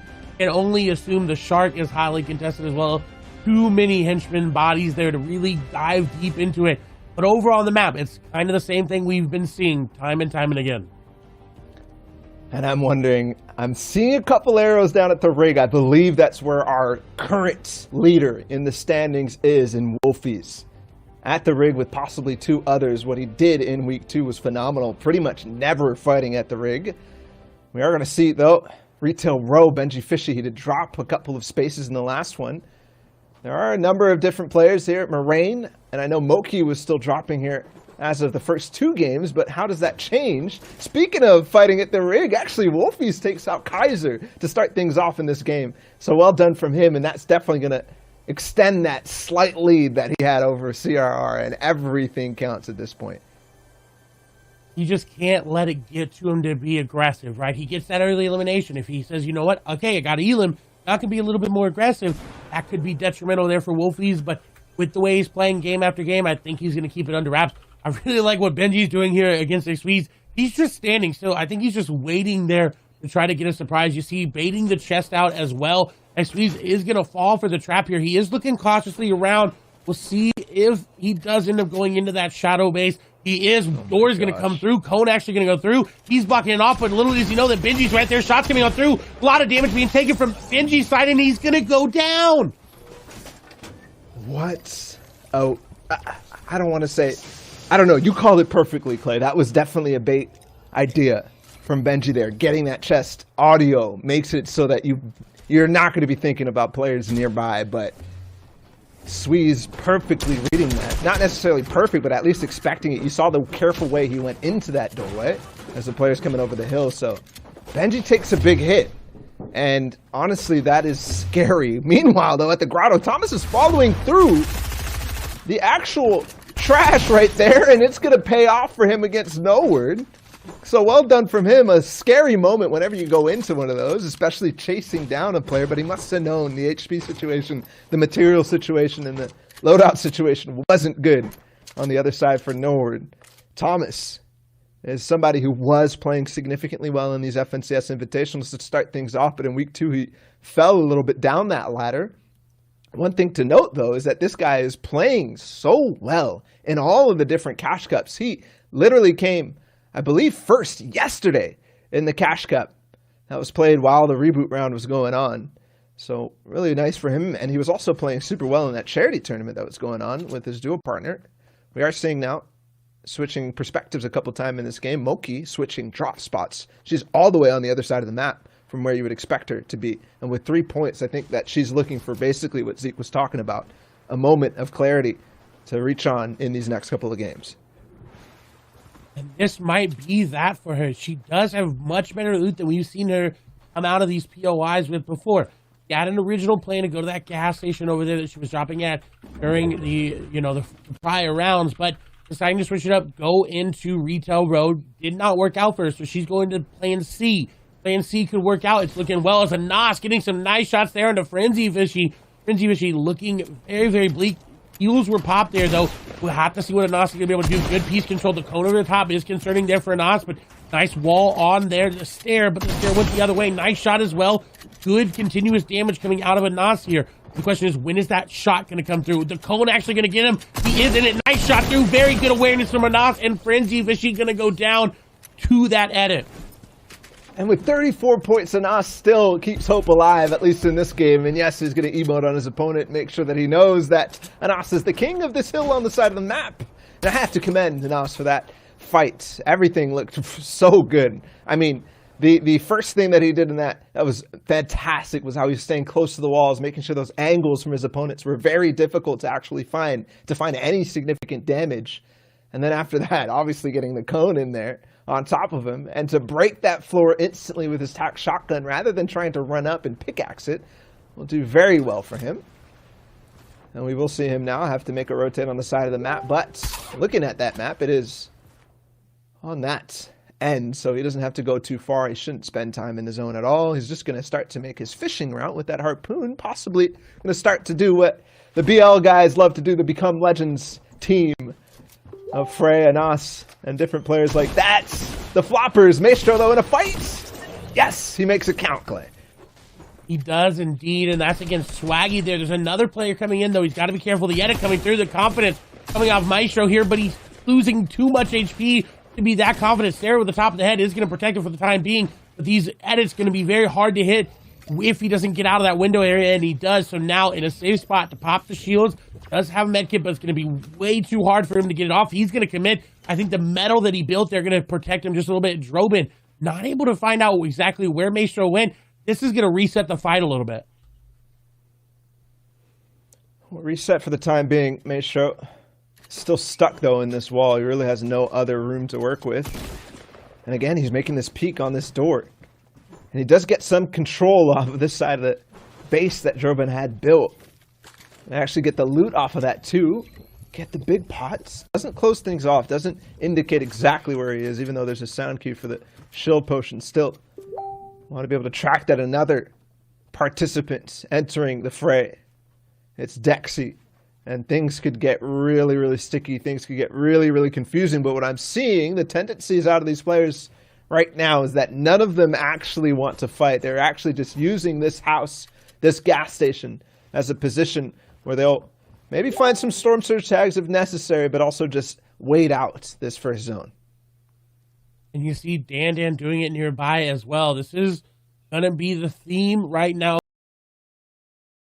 If you're in this middle of zone, if you're in the spots where there's nothing happening, you don't want to take those boxes, especially those players right there. I did not see many of them near the top of the leaderboard, so they're getting a little bit nervous. They're like, it's getting to them, right? It's building up. The pressure is there as we swap over Amplify. 51 points, does have the heavy sniper looking for that snipe. He knows there's somebody over there. He is going to see the player.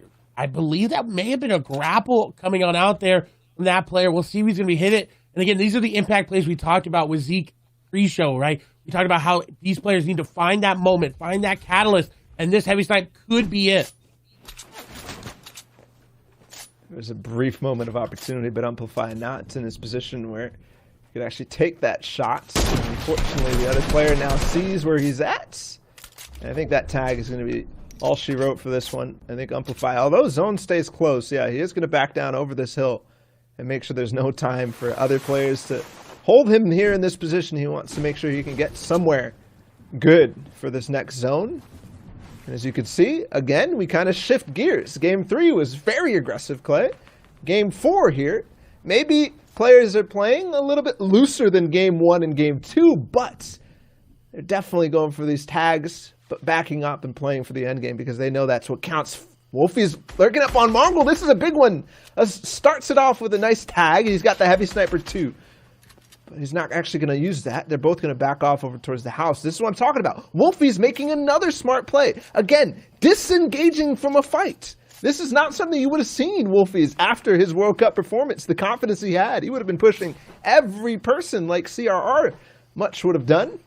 And in duos, it was the same way too with Lecce and Wolfie's. Pushing every fight and not necessarily disengaging for moments like this. But this is key for Wolfie's. And one of the reasons I think not only are we seeing him at the top right now, but we might be seeing him at the top after these 2 days of Grand Finals.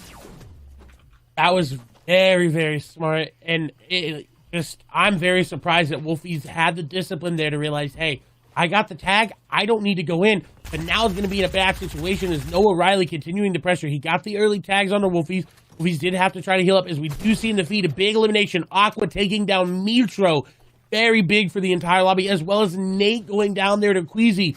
Big names falling in this game, and we're having a fight between two of big names as well. We've got Noah versus Wolfies. As Wolfies, again, he's going to find a way to disengage. Noah, briefly for a moment there, looked like he wanted to follow. It still looks like he wants to follow off that ridge. Wolfie's knows, and he bases up in a position that gives him the opportunity for shots like this. Misses that one, but huge, because if he can find any of these tags, it's going to scare people away from his position, give him the path he needs to rotate. It's going to be slightly difficult because he has to go across the central lake of the agency.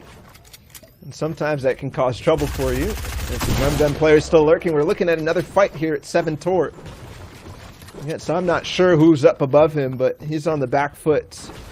And right now with the 85 builds, he is going to try to make a low ground peak, but it's not going to work. Stairs in his box now. He has to back off to the other side. And so far, no damage found from 7 Tor, but great control for him. Oh, never mind. The tack shot rage 2 from range by Mini. And I'm wondering whether Mini really needed some surge. Clearly had no heals.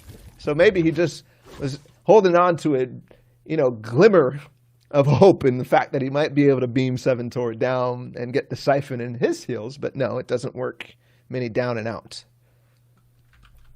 Very smart play from 7 Tor to back out of there, go down the mountain, put the natural cover layers there in between them. Very, very good plays. We swap over here to Blackie. You see 75 players. This is the most we've had in these games today. It's getting stacked and stacked and stacked. Players are not risking their early game, their mid game anymore.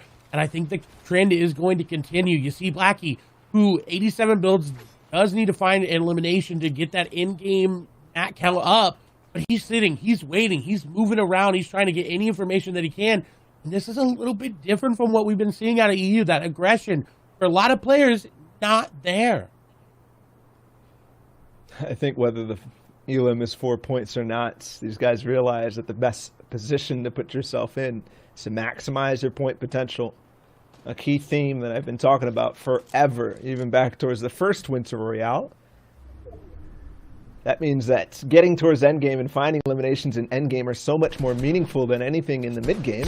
Blackie, though, on to Snappy. Snappy's going to be playing aggressively, possibly below that surge, and already starting off for the big 100, and Snappy pays for it in huge regards, because that's another game where he's not going to be able to maximize his potential. Wolfie's also in the feed. That's now up to 2 elims for him. And already a competitor who was in third before this game, Snappy down and out. Here it is. Wolfie is where he was, the position he moved even closer, actually, over towards Risky Real. So definitely some good stuff, but he's actually still right next to where Mongrel was, so this engagement could go to full. And don't forget that they were Squad's teammates. They play second in Squads. For people who wonder where Mongrel's been, he's been around, just not necessarily streaming as much. Still such a solid player. Wolfies has this player very low. He's going to follow this up. And this is where the aggression from Wolfies that we have not been seeing is going to come into play. He's being very smart about his engagement as he's taking a lot of damage. So he is going to go in. 4Z are going to go down, and the beam set that up perfectly. 3 eliminations. He's continuing to mount his lead here. We'll see, though, if he's able to hold it. This aggression, right, is coming in. We did not see these in the first couple games. He played strictly placement. He played to get that lead. Now that he has it, now that he's continuing this aggression, shots coming through, another player going to come through. He's going to find Fadil just trying to get into the loot or something, but Wolfie's playing really well today. Oh, no. This is not what I want to see if I'm any other player here in this EU lobby. I do not want to see Wolfies with back-to-back eliminations in the feed, making things work, because if he starts heating up and he's also playing smart and controlled, though we saw a glimpse of the old Wolfies in this case, that is a scary sight. He might already be starting to mount a response to what CRR did in the last game, the 10 eliminations. Wolfie's now up to 4 before even this third zone closes, and before we even get close to where the end game is. And the question is, how is CRR in this game? Where is he? Eliminations-wise, we haven't seen much of him in the feed. Is he mounting a performance like Wolfie? Is this a dual performance that we can see happen? Because right now, if this goes unanswered, if no one is able to mount a performance like this, Wolfie's going to be in a very good spot, as we see Mongrel falling to Tiago there on rotation. A big elim there for him. I think that's actually the second time we've seen Tiago take out Mongrel, so maybe he needs to make an adjustment on the way he rotates next to Tiago. I did see also Queasy go down, who was still sitting in 6th place after that third game. So that's a big name too. Wolfie's another one. On to Noah. Things are starting to mount. My goodness, is he finding? He just barely got his way in the zone, and he already finds a big one. Again, Noah's such a strong player. They had that brief engagement on the side of that when he was back over on the other side of the agency. And he follows it all up, and he gets that elim. Here's the third zone. Here's the 4th zone, actually, I should say, where it's revealed. It's actually going on that mountain down in the southeast of the map. I believe we're actually going to be looking to players near that. Moki, remember, she was dropping over to Salty Springs. Yes, she's on that south side. Pretty distant rotate to go. And we're not seeing players move at all, which is scary. Moki gets a good crack to start things off. Another one to 27. She actually might make it work, and she does. Yes, Moki survives the onslaught from Pink with that burst AR. And she's going to be moving forward now, happy that she's still alive in this game. Gets another elimination in the books. And possibly now going to find another one, the player in this box. Looking to see if there can be some spoils here for Moki. Very good tracking there for her inside the box, able to find the player through the stair. Nice build down as well. If she's losing HP, effectively, she's not going to have much to heal it up. The ramp boost was set up. She needs to get out and away, and she does with the continued pressure here. She's running out of hard match. She's in the box, but the stair actually going to protect her for the time being. Moki, 31 HP. I don't think she's going to be able to get out of it, as Kylie going to take Moki down. A very good play to keep the pressure up. Yeah, but that fight in general was just so difficult. I mean, you see basically this entire section, which had so many people right next to them, completely vacated, gone. There's nobody here. Kylie opts to take that fight, and he's going to pay for it because he's not going to survive the next couple of moments here. Aqua also holding somebody else on the north side of this. A big storm fight unfolding on the Frenzy Farm side. That could be where Wolfies was, and he did pick up another elimination. So potential now for Wolfies to be in a big storm fight. That's scary for him because, yes, he got points. Yes, he got himself pushed up in the lead, but definitely not in that placement form. And that's the kind of thing, as Aqua does pick up Tiago. That was where Wolfies was, right next to Tiago. So nervous now for Wolfies because he might be getting a little too loosey-goosey, too aggressive from what he was in the first 3 games. And I think that was set up by that early elimination, by somebody landing on him. They've challenged him. His rig is at stake. He's able to defend that. And now he's like, okay, I can push this aggression into mid, into late game. We'll see. We'll keep our eyes on that elimination if he's going to be able to do something. Aqua, though, with Sky's loadout.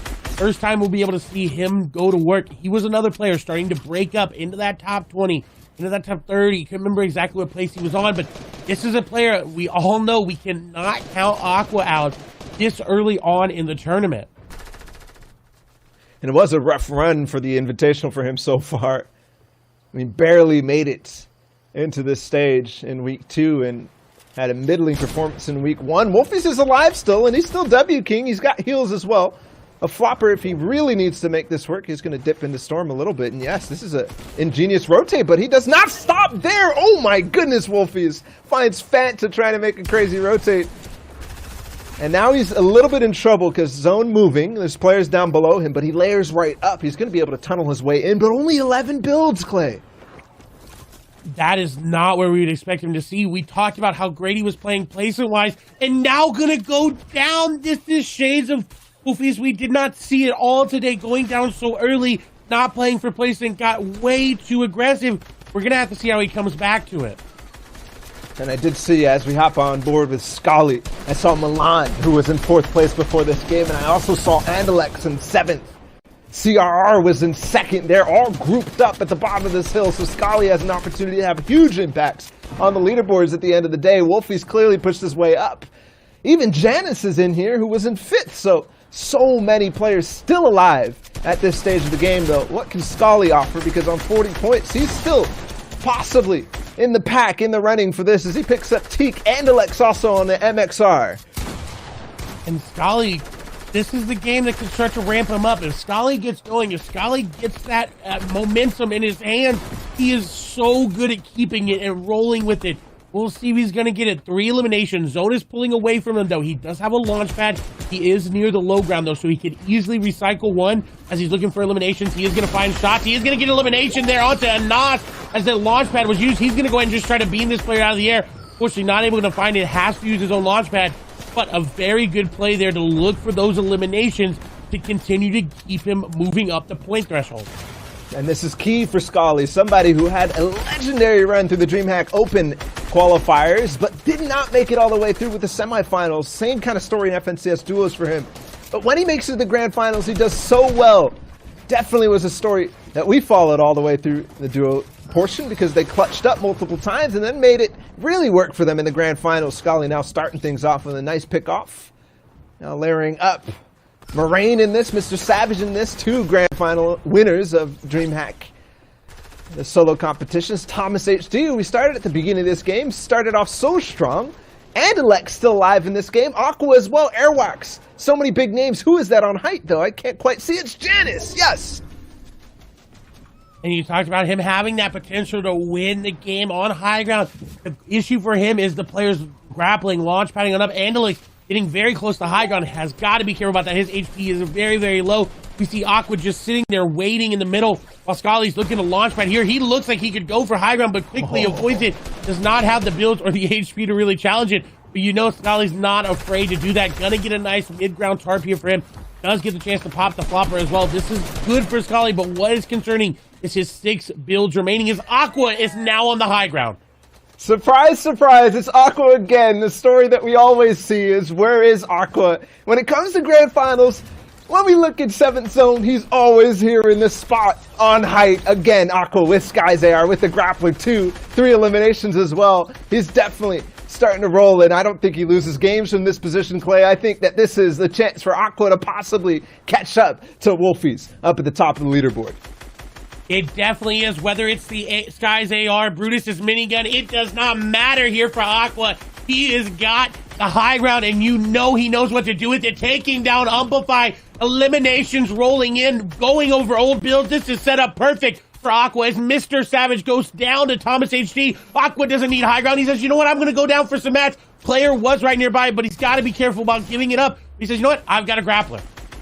He gets another one too. Yes, that's Lizen. Perfect play from Aqua. Yes, he doesn't have the mats. He didn't find it. Might find some now. Yes, and the drum gun too, but opts not even to take it. He doesn't need it because with what he has, a couple still builds remaining, but also the grappler, and with old builds in the way, possibly even going to take over towards that. Thomas HD just goes, no, he's still up. Scully also getting beamed from high ground. Jan is still up in this game too. What is going on? Yes, another one for Aqua. Top 3 now.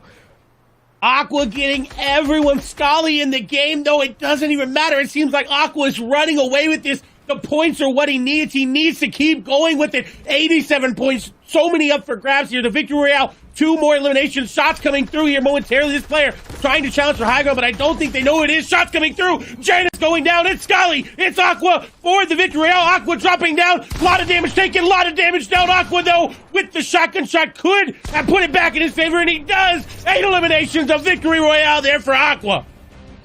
GG. Aqua takes it. 8 eliminations will skyrocket him up to 106 points. And in those final moments, it looked like potential Aqua might have lost that with the way that the game was playing for him. Low materials, such a rough position. But with the grappler, it doesn't really matter. He finds the way, and I almost thought he fell to his elimination there in the final moments. But no, that grappler actually so key, so clutch for Aqua. And now 8 eliminations, Zeke. It looks like we might have performances that are going to need to be strong, that are going to need to be not only wins, but high elimination points too, because he just basically matched what CRR did in the last game with 10. That's right, man. It's still anyone's game. Anyone can set the very tone of the tournament. Let's go ahead and take a look at the standings. We have to wonder, is the world champion Aqua now holding down that #1 spot? It is actually still Wolfies, but look, he's contesting in top 3. CRR there right behind him, still in 2nd place. That is crazy. Too close. That is way too close. I mean, when we talk about this format, we say good games around 50 points. It's still close at the end of things. Aqua pushed his way up, but still only 106. He's tied with CRR. That isn't necessarily where we would have expected him after that game, because the first 2 from Aqua were kind of weak. They were indeed, but he got high ground, and that's where he operates the best. We've seen him with the minigun. Now we're seeing it with Sky's AR. It's what Aqua does best. As we move over to the next page, we'll see familiar names. Queasy, Tiago moving up into 12th there with a great game. Styler, Lazen, Eyedrop. Kiriachi, though, is someone I'm really concerned about moving up there. That's going to be a lot of mental games on the lobby. Yeah, I think for sure for Kiriachi is that mental aspect. He needs to be flipping a switch like Wolfies in terms of aggressive plays, because that's kind of where we've seen him falls. I mean, we look down even further. Benji Fishy is falling all the way down now, almost to where Mr. Savage is, but Mr. Savage is rising. So the switch is starting, Clay. We saw this at DreamHack Anaheim. Mr. Savage now in 27th. He started off way down at the bottom of the pack, now moving up. Zeke, this is looking possibly like a repeat, but I might be speaking too soon, because we're still only 4 games out of 12 into this tournament. That's right, man. And I mean, just going back to the point you made earlier, it's like Savage made top 10 in that last game. So you can already tell that fire is being reignited. He just needs that catalyst to get him jump-started and into these games. More names, though. Jachu there, Slicks, Mongrel there in 38th, Wakey, Mexi, Hen is there, Lechi. No one is safe right now, Clay. No one. No one indeed, and this is why the format is working so well in these stack lobbies. Paula mentioned it very early on in that game when we were watching Blackie. People are so concerned about optimizing their points and optimizing the maximum amount of points you can get that they're not taking that many early game fights. We saw Wolfies, first 3 games, placement, did so well. Took a lot of mid game fights in that game, and then he ends up losing a lot of points that would have put him so far ahead of Aqua and CRR. Just think where he would have been if he got not only those eliminations, if he just started playing a little bit more passively after those first 3 or 4 that he started off by risky reels. Imagine if he had turned the switch, flipped it, gone for good positioning, and then also gotten towards where he was getting that average placement so high. I mean, Wolfies might even started running away with that, but so far that's not the situation. That's right. With only 2 games left, who will stand in the #1 spot after day #1? Well, Fortnite fam, we need to go to a break. When we return, we'll have more action out of EU. Stay tuned.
Welcome back to continued coverage of the FNCS Invitational. I'm your host, Zeke, and joining us for the last 2 games here in day #1 of the Grand Finals, we've got Shy Wager and Sancho West back at it again. Gentlemen, that last game was pretty wild, and I gotta say, Aqua is trying to show the world he is very much still relevant. He's like, guys, you cannot not be talking about me when you're talking about GOATs of Fortnite. I'm a world champion, baby.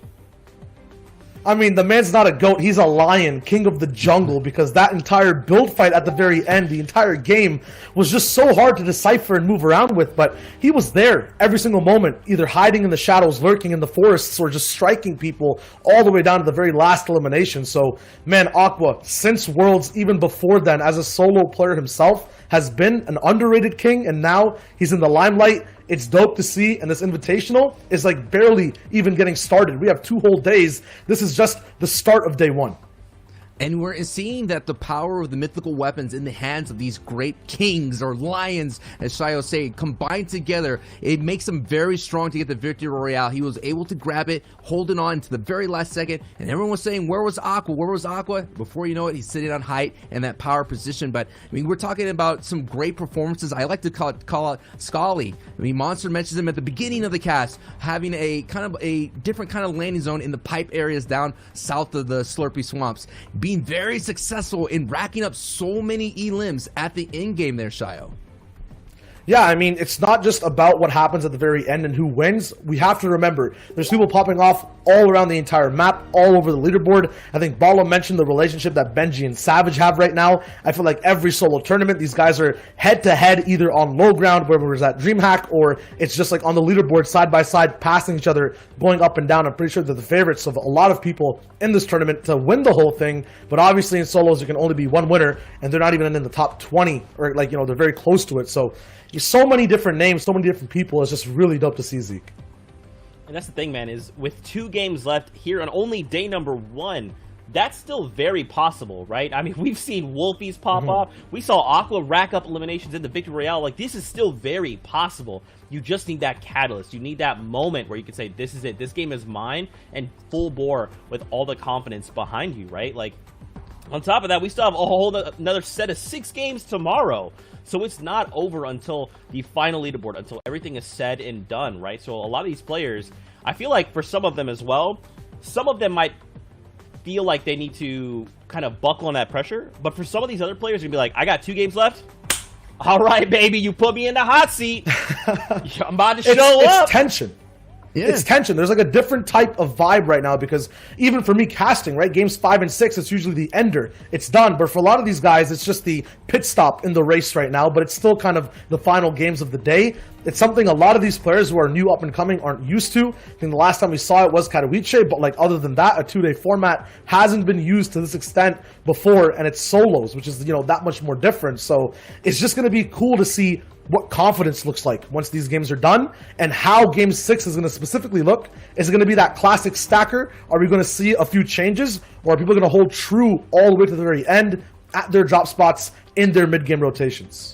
And momentum's going to be a key factor. Who's going to be able to take that momentum from game 6 into the next day? I mean, there's a lot to talk about. You could go over a lot of VOD reviews. You could think about what you need to do to get better. But regardless, we're seeing that when it comes down to it, it is the execution in box fights, the execution in rotations, and it's the execution of excellence that leads you to high points. I love it. I can't even put any better. Guys, it's time to go into game number 5. Let's take it in with the excellent Sancho West and Shy Wager.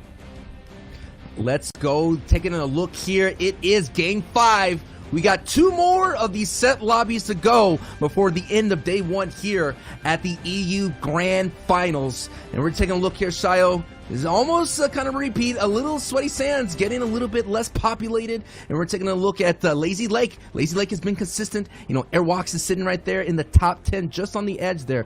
What do you see here developing as the first zone is revealed?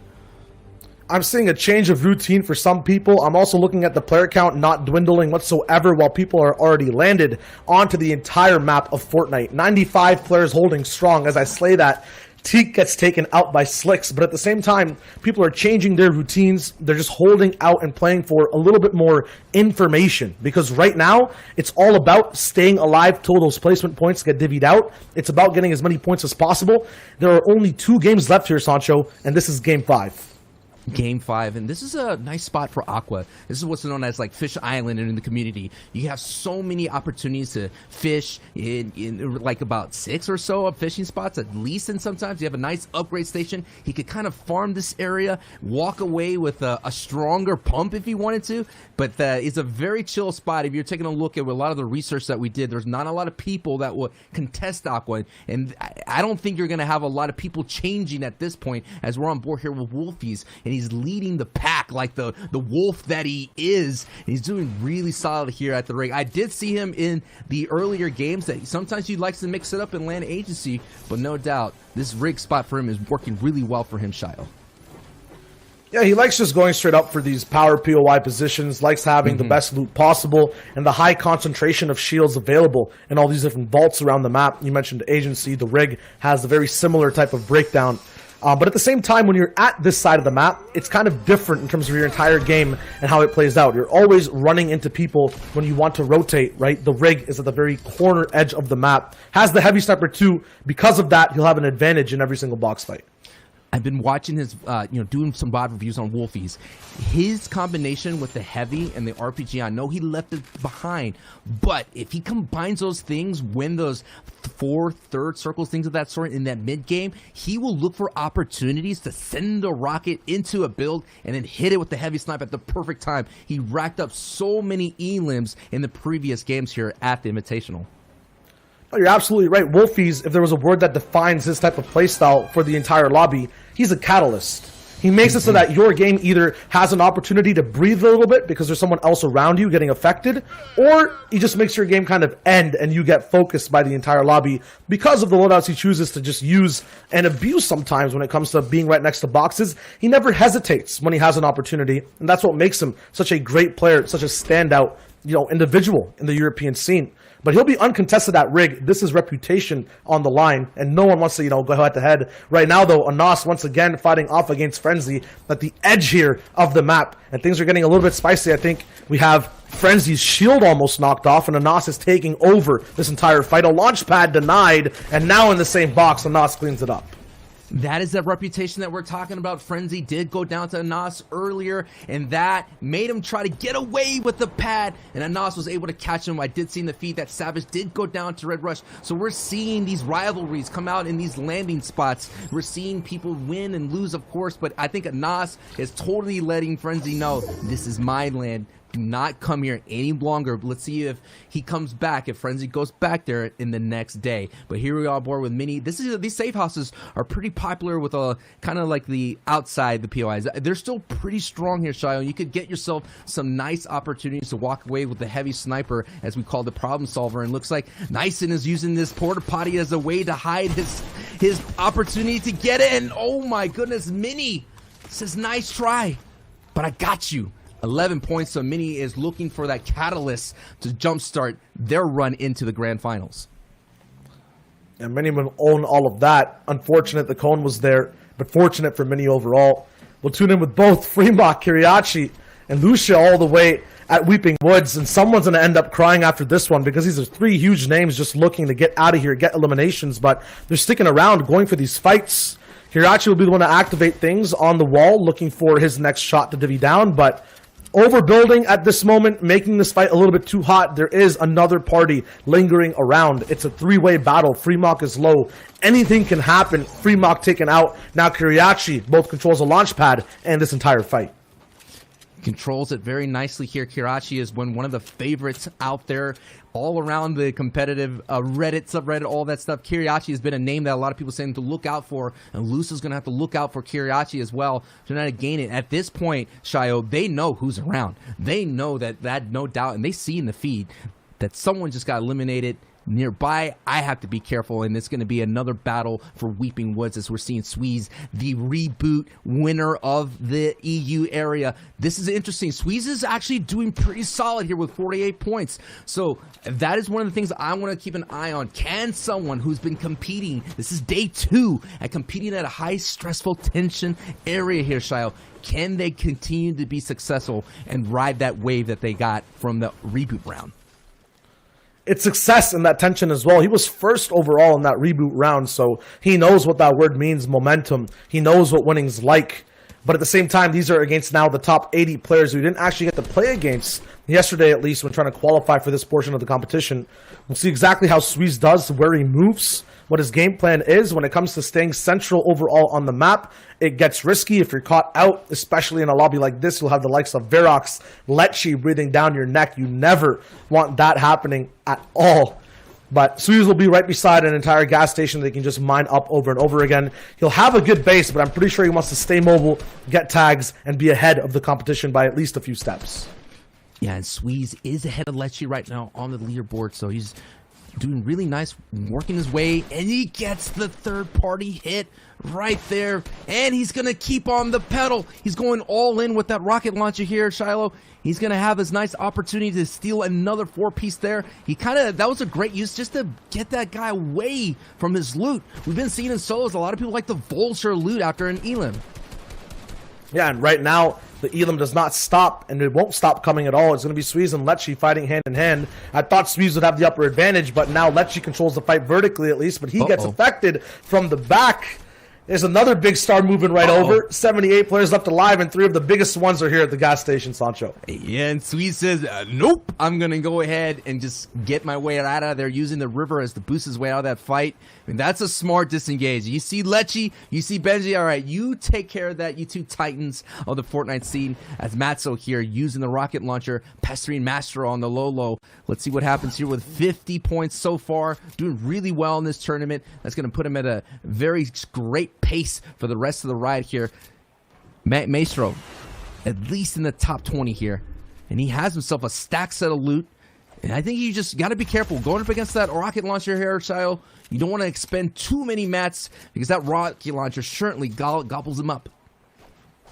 Yeah, right now he has the option of having his own as well, but he's just going to be box fighting. A pattern I'm seeing, though, developed in this game is a lot of people are overreaching around boxes to get shots off. A third party comes in and affects you after that. You throw your lead. Right now, Maestro, the risky kind of move to move past the wall, not his, finally has the advantage over his opponent, going for a few more shots. Does control all these walls, but is going to have risks when editing them. Once again, on the outside of the fight, like I mentioned, because of this, the third party will beam right in. There's so many around. This is happening near Risky Reels. We know people stay at the agency 24/7. No one will be able to move, but it's Matzo that gets taken out. That's him just getting in, bait and switching. You know, am I going to just aggress on you over and over again?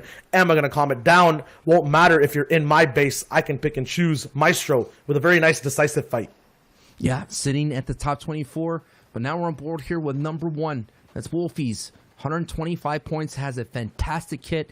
These are the ingredients he likes to use, and he gets those nice tags to open up and give him the green light. And I'm going to see this before. It's going to rinse and repeat. I'm expecting the big heavy sniper play to come on in. He's poking and prodding.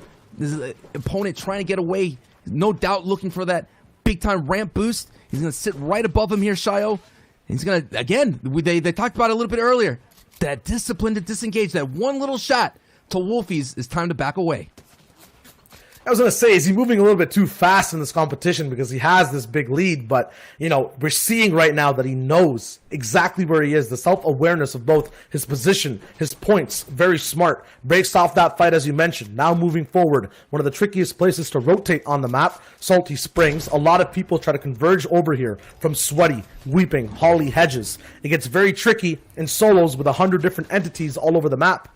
It'll just get sightlines together 24/7. It's not possible to really get out for free. Wolfies has to make 2 boxes, waits it out. Ensar moves up forward first. He'll now follow through, and that means he won't be able to just make up his own boxes as he moves along. He'll have to follow someone else's story overall. Looks like a lot of people just looking for storm tags here, Shio. They're just kind of getting a little bit of hits and just moving along their way, going along the rotation. They're, of course, not in the safe area. And the Wolfies is trying to make sure that everything's good to go. But this is that opportunity, that natural high ground that Wolfies is going to push up against. Enzar was up here a second ago. Wolfies is now taking his time, slowly making his way. Enzar is trying to gauge to see if it's worth it. No doubt it would be worth to get that name out of the lobby. It'd be worth to get that name in the elimination feed. But Enzar choosing wisely and backing away. Doesn't want to get that bite from Wolfies. And Moki's also in the distance as Kuriachi moves in from the back. CRR on top of the house too, and we know how intense he gets once he lands just one shot. I think Ensar's caught in between both Wolfies and CRR, and CRR's on his box, but that's just Salty Springs, and that's outside of zone. Meanwhile, the real story developing, the people building bases inside the safe circle, inside the zone. Frenzy Farm, Risky Reels, we're talking about rivers now being involved in this endgame. Natural low ground, player skill, going to be shown over all throughout the rest of this match. And Wolfies needs to get there still. We're following him, but he has a very tricky path in finding a good base and holding a nice spot.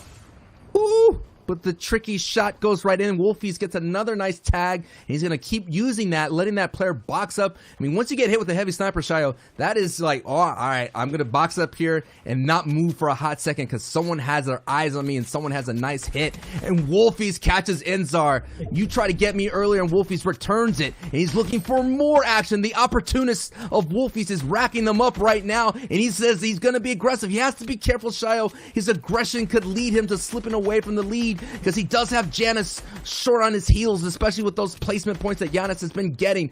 Wolfies now going to kind of slow down a little bit and let the Storm do some damage to make them move.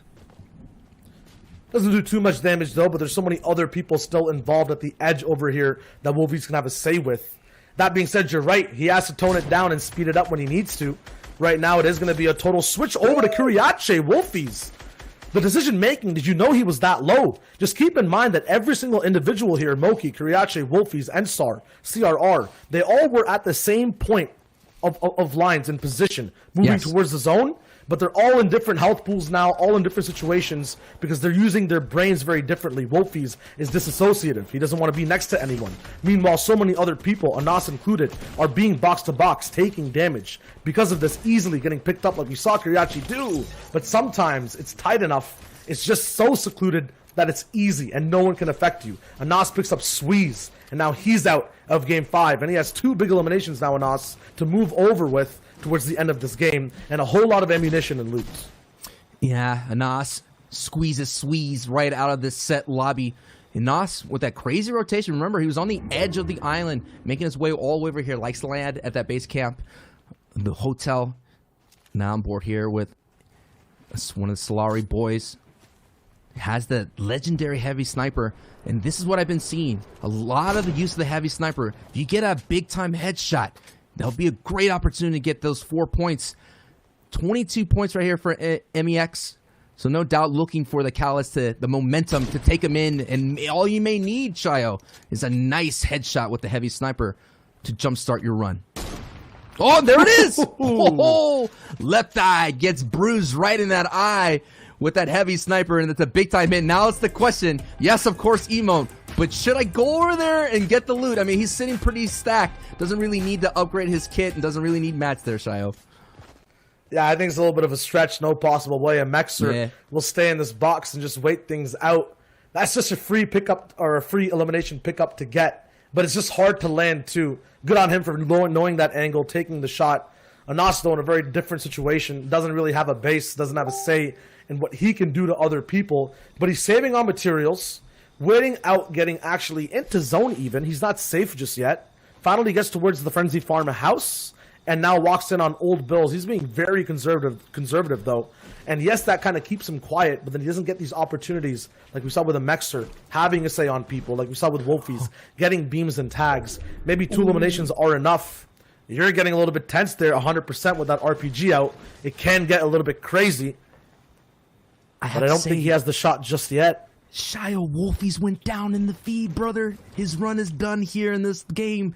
So game 5, Wolfie goes down in the high 60s.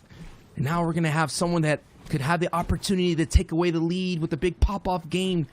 This is what I'm talking about. The tensions are high as Lechi is someone that is around the middle of the board, looking his way to climb up higher and higher. And Anas, sitting around the 20s, can no doubt have the opportunity, all the ingredients to move up as well. And Tomas, or I like to say Tom, that guy had a little spice there. Thomas is literally dominating recently in Grand Finals, custom stages, out of Cash Cups, and also in general, 8th in week 1. So many big-time players are getting closer and closer into the circle.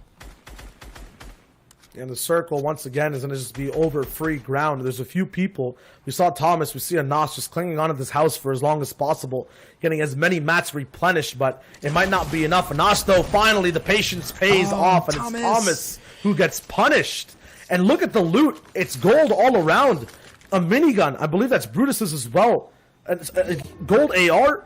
Pump shotgun, he is set now. He was almost shambles in terms of rarities of items, but now he's looking so good, and he has momentum in this game, Sancho. He's just ramping up. Lechi, meanwhile, he's in a completely different headspace, not close to the zone, has to fight his way off to the next portion of the competition, and he does, as Diablo that gets sent back to the underworld. Diablo getting, just getting exercised big time there by Lechi there. And Lechi, this is did really well in the qualifying round. Did really well in week 2 as well. That's what I meant. He did so solidly, and we're expecting a nice performance as Moraine gets an elim on Mage. So this is where it is. I mean, this is where that professional attitude, that mental fortitude, could be a big factor in letting you get to the rest of the ride here, as Styler is pressuring Lechi, and Lechi is doing his best to survive that fight there, Shayo. Yeah, Lechi getting bullied by Pocket C4s. Never actually see them all the way this far into the game, but possibly 2 used over there. Might have been A cheeky strat, but doesn't pay off. CRR, though, just look at the zone, look at his position. Everyone conservative waiting at the edge. You'll have setups like this then. Joe Bond getting taken out. The squad's god now. No teammates to help him and no life to live for this game. Chulek's taking out Vibes. I don't think CRR's done yet in this position. He has a long way to go here, Sancho. It's pulling all the way up to that big hill near Risky Reels. If you're up there late and people are already built up, it might be impossible to play out the rest of this game. Yeah, CR has to make a decision here. He does have a pad in his inventory, or he's going to wait to use a community pad. He could bait the pad out. So many options for him, but regardless, he's going to have to make that move all the way north. We're taking a look at the rest of the circle. We're seeing where everybody's kind of posted up right now. Tayson is getting some damage from Aqua. Aqua is going to go to the high early there as Anas does get tagged. He's trying to make that rotation, but it wasn't enough. It's just a little bit of a tickle right there as Anas there. We're just keeping an eye on him as Lechi picks up at the Elim in the feed. Things are going to start heating up here, Shayo. Every time I see Anas do a double edit jump pump, I know something good's going to follow up right after it because he hits big shots. Going over for a little bit of control of the builds that he has in his box. Doesn't see much just yet.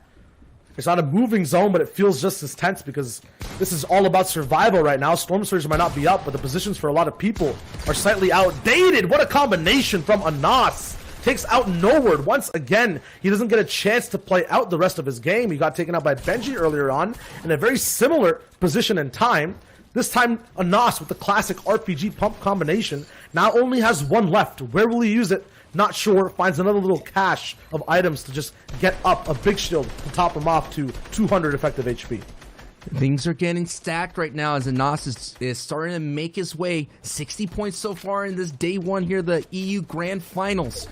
Looking really well, and that rocket shotgun combination is working really well. And now we move on to the first time 6 zone here. The rotation is going to push us all the way north. There is a bit of a climb here that I have to deal with. Not too scary, but Anas is sitting really pretty right now, especially with that pad in his back pocket. He's just winning things out. Needs to just keep his materials in mind. Another trap set over here. RPG pump combination. It connects, and Anas once again onto Clement. Gets another refresh, another RPG combo. This man is setting things up on some of the best players in the European region at a time where pressure is so hard to divvy out, to put down. But now he has to move. No more box-to-box gameplay. We're in the moving zones here, Sancho, and people are flying straight in. Moving zones, and this is that mountain I was talking about. This is the one that a lot of people may have an issue here. It says Mini on board with Mini and looking for the big time placement points and elims. This is Mini's time to shine right now. He's just going to use a low rotation here. I like this play right here. Not going to go ahead and go all the way up. We're going to risk that possibility of maybe sticking to the low side of here of this mountain. Don't want to use so much of those resources because Mini does not have a lot of material to work with here, but does have a lot of bullets. Looking in the backside, using that harpoon, did get attacked for 75 and upgraded themselves to the heavy sniper style. So many people are tagging right now in the back line of the storm. Mini looking for that jump shot, looking for that launch into higher up of this board. But Mini gets pulled straight back to the rest of the map once again. Cannot focus on the storm. Has to now move up. A good position for shots earlier on, but now no more left. Frey goes down. The back-to-back spray is there. It's Milan that gets taken out. Too many moving forward with every single available item in his inventory right now, and he's just still moving. No chance for stopping right now. Looking for the next shot. 6 builds available. It has to be shots connecting, and it's ZQ that gets taken out. Another one replaced on a tear. Mini is unstoppable and full health. No floppers though. Every single tick of storm is going to be so monumental in stopping Mini's game, but at this rate, at these many eliminations per second, it's going to be fine. Better than floppers even, and good for his score as well. Mini is feeling litty right there. Literally started this entire match with about 10 points. Now catapulted themselves with 46 points and has the opportunity to get the victory royale. Doing some nice tarping right there, Shayo. This is the thing what I'm talking about. The jump, the catalyst to get you to turbo boost your way up the board. And Giannis is popping off as well. But we're on board with Anas. Anas has a lot of opportunity here. Doesn't have any rockets. So no doubt hoping that he could find some to knock out the high ground. The early game warrior now transitions all the way to the late stages, and he's on low ground right now. 240 materials left, but he's just staying low to the ground, knows exactly what he wants to do. Just shoot. Now has the drum gun. He gets an upgrade, and it's him versus MXR, and he's still moving forward, staying low, knowing exactly what he controls. MXR is looking for a crack in this man's defensive capabilities to try to get a shot in, knows he has an RPG. Now Anas with maximum builds is slightly baiting MXR up top, is going to move up for height. It's going to be a build fight. Blocked off a cone potential there. Anas doesn't see it. It's an RPG, and he brings him down to his level. Anas wins over MXR in Game 5 of Europe. Both from early, straight to the end. He was dominant box to box, and now he's feeling real good on top of that leaderboard. Woo! The big time combo of the rocket launcher and the pump shotgun proving true, and a nice ride there for Anas. Guys, the action is heating up. We've got one game left. There's so many things that are like unraveling out of that story. Not only did Anas get the victory royale, but there's people like Janice, who placed third in that last game, who has also placed second and third in the last 2 of his games. He's like, hey, I see Wolfie's over there racking up elims and points. Watch me do it via consistency, baby. We got to take a look at the standings, though. This is how we can identify who is currently leading the pack. Is that performance enough to push Anas even up into the top 10? Let's take a look together right now. Janice, he has overtaken Wolfies by only 4 points, gentlemen. Only 4 points. And he's still moving forward. Like, it's not done just yet. There's one more game. Everyone with a victory royale right now is on this screen. Might be one person missing in that next one, but Janice all the way up top. The placement speaking bounds. I think he has some of the least eliminations out of his top 5, only just 12. Still, just look at the names here, Sancho. It is such a close competition of some of the GOATs, and it's people that we saw Anas just take out last game as well.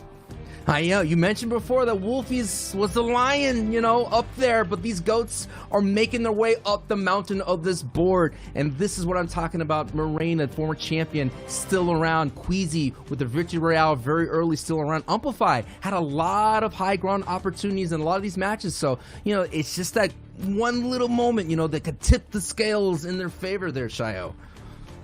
Absolutely, and now we're just looking past that top 20 at what everyone else, what their game plan is, what they're doing. Some successful people off spawn. We have Slicks, who we saw get one of the first eliminations of that game. 56 total points, a good place to be in, but this is kind of the pedestal these guys put themselves on. We can see Kuriachi here as well. Sweeze did so well in the reboot, top 26. Rezon there too. We move on to some other people who are on that similar pedestal. Benji, Letchi, Putrick, who's mobile player, Chapix, Frey, Fanta, all these guys surviving so long, but are just in the 30th to 40th slots in the entire leaderboard, Zeke. But you cannot count them out, man. Right, Zeke? You cannot count out Benji and Letchi. It's not the thing to do, especially like people like Mr. Savage or Thomas. I mean, these are the people that could have those pop-off games, and it could be literally just around the corner, Zeke. And, you know, we talk a lot about the kind of outer bubble here, but I think one thing I actually want to talk about is CRR, because this guy has basically just become what Mitro was all those years ago, where it's like, Mitro, you just always knew whenever you saw him, he was going to show up. And now that's CRR. Like, CRR is still in 3rd place, and at any moment, he could overtake and shoot for that 1st place. And this is after the first 5 games, with 1 left and 6 tomorrow. He could challenge for that #1 spot.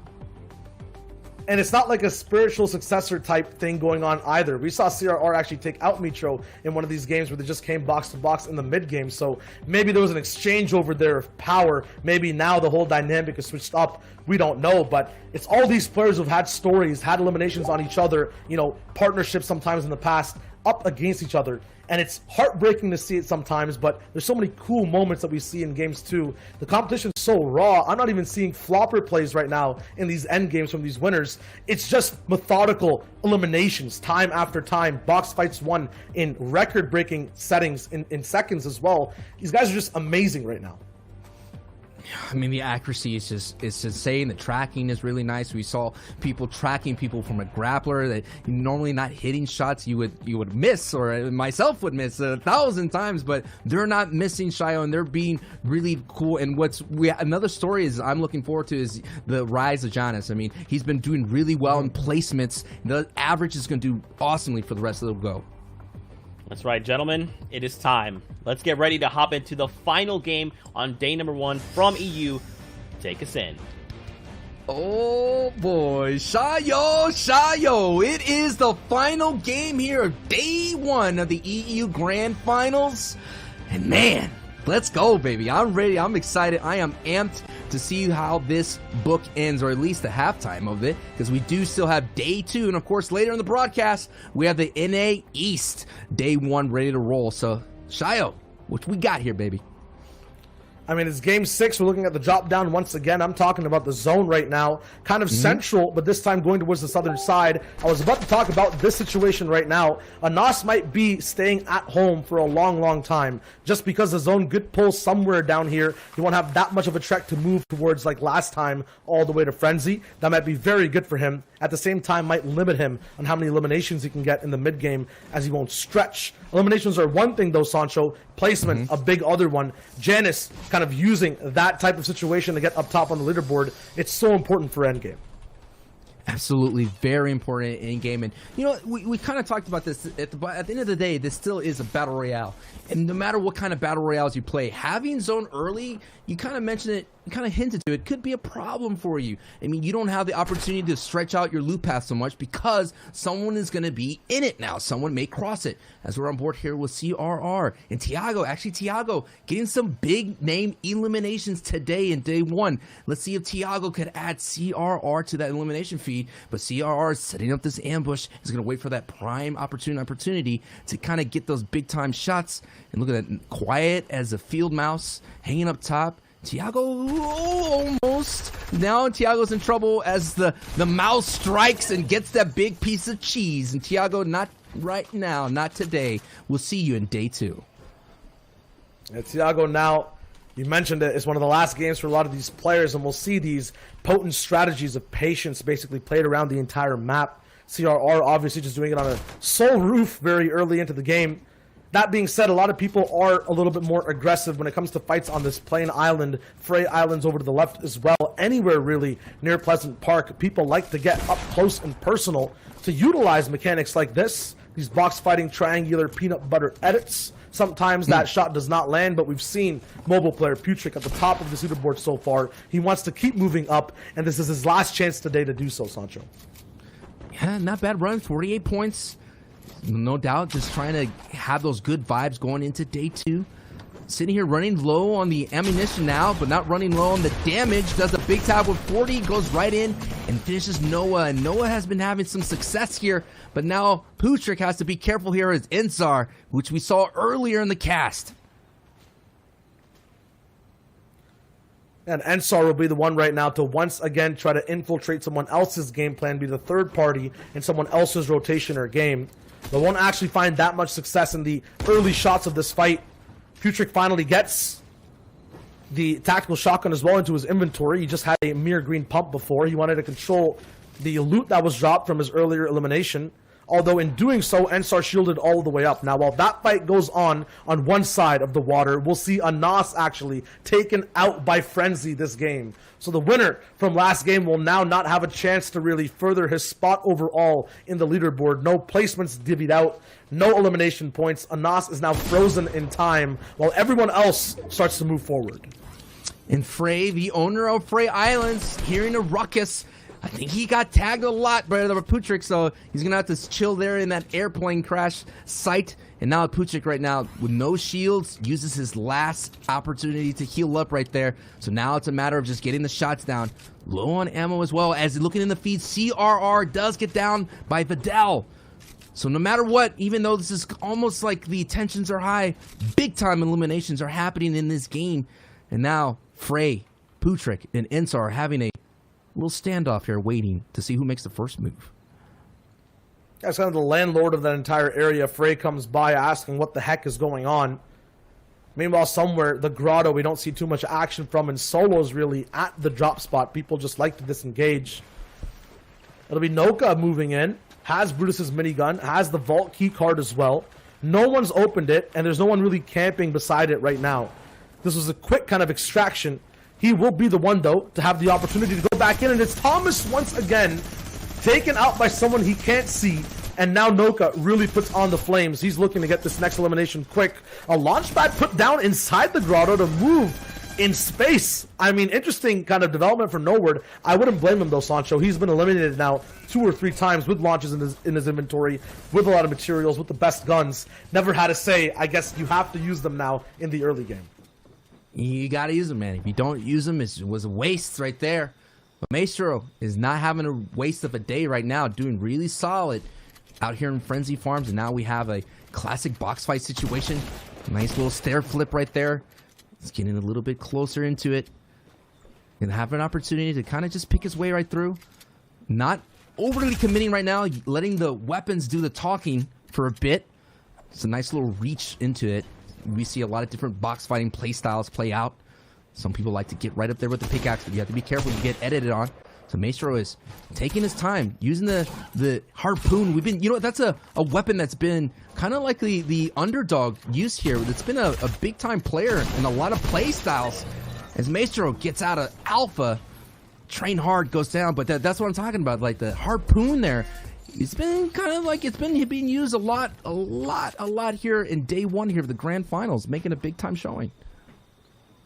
It makes passive players kind of get on that active side of their fights because they're just kind of trying to see exactly where the openings are in your gameplay. Right. When you're using a harpoon, the recharge time on either switching items or waiting for that spike to come back to your weapon, it gives that player an opening. If they're playing defensively and it's working and you switch them on the offensive, like we just saw right there from Maestro, you can get into a 50-50 position.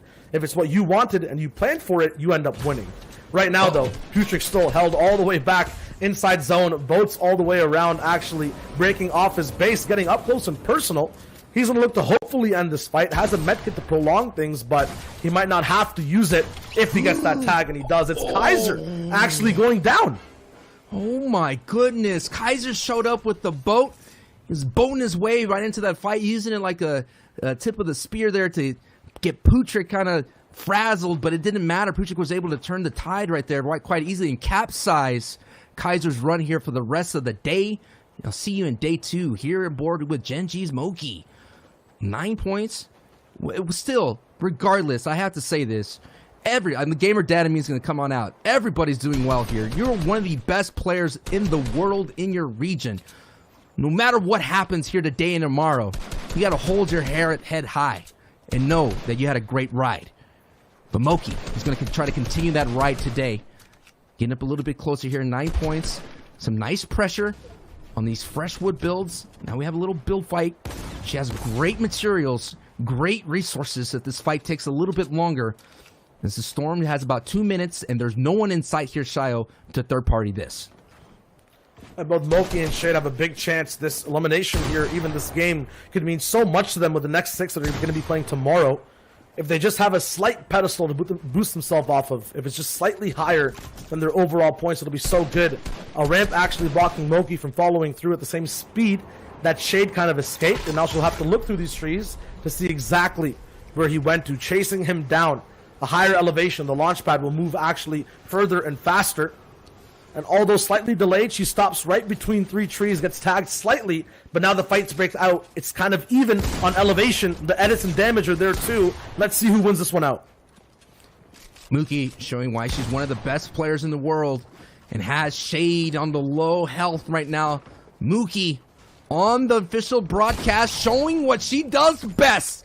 The big flick of the wrist right there and gets a nice hit with the pump. And Mookie ride continues on. And you can see, you can kind of feel that ease of release right there. The way she's jumping around, feeling good about it, making sure no one gets some tags on her. Now we're on board here with Mongrel, who's been kind of walking around here in Salty Springs. He's going to need some pop-up games here very soon in order to compete for those placings. And that's a big-time pop of 126. And Vandale goes right out of the server. Vidil's guns apparently not working. Them themselves are also scared of the potential that Mongrel has in these box fights. He gets the easiest pickup I've seen coming in. I think he was reloading, moving into that box. But yeah, Mongrel, Mitro, Moki, it's all about the M's right now. We're following them through. It'll be Mitro hunting down Trulex at the moment off of a disengage. This will get Trulex very upset. Might see a hold over here, but one thing that can break the hold, one item in the game that only one person can hold, it'll be that grappler. It'll be Sky's loot, and Mitro has it. He's looking for his next opportunity to both reposition and deal down damage. It's the second zone, 67 people alive, the last game of Europe. This is everyone's last chance to get any type of points onto this leaderboard. Absolutely, and this is not the person you want to see with Sky's loadout. He's going to have a nice opportunity to do what Aqua did earlier in the broadcast. And I think that, we got to keep tabs on Moki. Moki has a lot of floppers as well. You kind of mentioned it a little bit earlier. Not a lot of strong flop plays making, but I'm expecting Moki to kind of utilize that. And here we go. The old school classic Bush play here, Shio. Yeah, this is not a Chapter 2 Bush either. This is a complete Chapter 1 strat, and Mitro just always knows naturally where the player will try to escape to. People always say it's a 50-50 where you're going to put that ramp, but if you're just experienced in fighting, you know the position of where the zone's going to go, you'll know the best place to kind of stop players in their tracks when they try to retake the high ground on you. Mitro, with a very good decision, now can just catch up to the zone. The grappler lets you play around with time so well when you're moving around the edges of the circle. And now, with just a few more people going down, we might see a little bit of Storm Surge get into play as half and half continues to grow ever closer. Mitro, though, will be looking very good moving into that state of the game. Yeah, and every one of these players has the ability. They have it in them. They have that one full send pop-off game. And we know Mitro has been getting eliminated early, but that's just one of the gambles you have if you keep landing at a power positioning spot like the Shark. And Clement, one of the only people to come from week 1 here, got rebooted right back into this match, has been having some great runs here, but Janice is the star right now, taking the lead in the number 1 spot here, day 1 of the grand finals here, Shio. But is, taking the lead, a lot of people are, there's that debate. Is it an elimination-based tournament? Is it placement? It's that combination, man. If you could marry the two together, you're going to succeed and go a very long way and cash out at the end of the day. And now we'll see the perspective of exactly how Janice plays in these games, what the difference is that we've been seeing from every other player who were in these earlier box fights. He has 0 eliminations thus far. He's surrounded by players on all fronts, a mountain on one of these sides as well. Not even building at the moment, forcing Kinzel to be the one to make the boxes out first. He's slightly highly more elevated than everyone else behind him, making it so that he's kind of the king of this rotation. That being said, it's a mountain people are already based on. The fact that it just appeared might just give Janice a little bit of a window to get past these players as they just fortify their bases. And he does just that. A nice position, a single metal box on the side of this entire middle mountain. And now he gets to just dictate where to move next.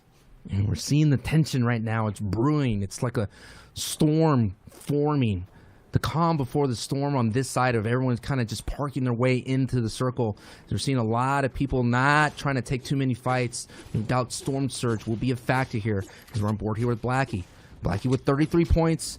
Not of a great kit in terms of power weapons here, in terms of damage output, but doing very strong. And look at the ability of just kind of farming and chilling out. And he almost opened, and now he just starts this opening engagement right now. And a lot of people are focusing in his glory. Gets sent out into day 2, and Blackie here now is gonna have to play some defense and hold on tight. You hold as everything else is collapsing. Blackie's dreams is collapsing right here to survive here into day 1, but that's what happens when you take these kind of fights, when people are parked up into high elevation places here, Shio. I mean, right now, you talked about the tension, no one's shooting. If you start a fight, you're going to get the attention of the entire server right onto your box, right onto your kind of party you're having. But Blackie has the position, he has the base to just move kind of back. Still takes a few damages onto those shields, but I think it's good overall. He'll be able to just heal right back up. Martine taking out Frenzy, so the Anas Eliminator now also taken out. That story finally concluded from the edge of the map. Still only 3 people so far, Sancho, in this zone closing have been eliminated. Although a lot of people have taken damage, everyone is holding on for their last say in day 1. That's all you gotta do, man. Sometimes you gotta survive and endure and do what you can just to get any kind of placement points. I mean, the big factor could be, 1 point, man, could be thousands of dollars. 1 point could be getting into that top 10. So that's why you're seeing these normally confident, aggressive players just mining and waiting for those being that right opportunity. And Loki gets one right here. big time hit on Left Eye, and that's unfortunately the end of the run for Left Eye. 2 times getting picked out in these early circles. Yeah, Losic just getting that pick off. Maybe Left Eye needs to keep both open. Yasin and Chapix now just caught in the fray of a lot of people. It's so noisy on this side of the server. Noka looking for shots all the way up to Moraine. The Swedish winner, or the Sweden winner, might just get taken out immediately. From DreamHack, and now he's down to the box where Blackie was as well, moving in towards the zone. We know how hyper-aggressive people are on this side of the circle. Everyone just looking for a chance at eliminations, but right now Blackie just surviving with a sliver of HP, finally taken out. Look kind of troublesome for Noka overall over there, but now he's on the way to his next moment in the game. It might get stopped, though, by both Fastroki and Pink. We're seeing a lot of mini congestion areas here. A lot of these catacombs, as monsters like to say, kind of getting congested as Milan, one of the early winners here, the broadcast of day 1. All of a sudden, the rocket launcher kind of slows down that push for a second here. Now he's going to use as much information as possible here. Using this kind of peek, he's going to try to take this wall. See if he can get in. The defense is out there. Now, got the harpoon, and here it is. The underclass weapon here, where it's going to be an ice way to get inside more boxes and kind of scorpion his way into more. And there it is, that 180 hit.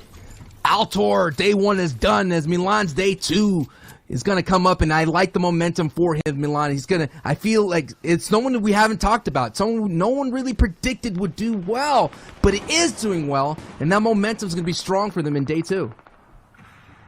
Yeah, I mean, so many other players as well to take account of. Amplify, who's kind of had a lead on the entire lobby multiple times, game to game, just gets taken out by the 1-star individual who ends up winning out these games.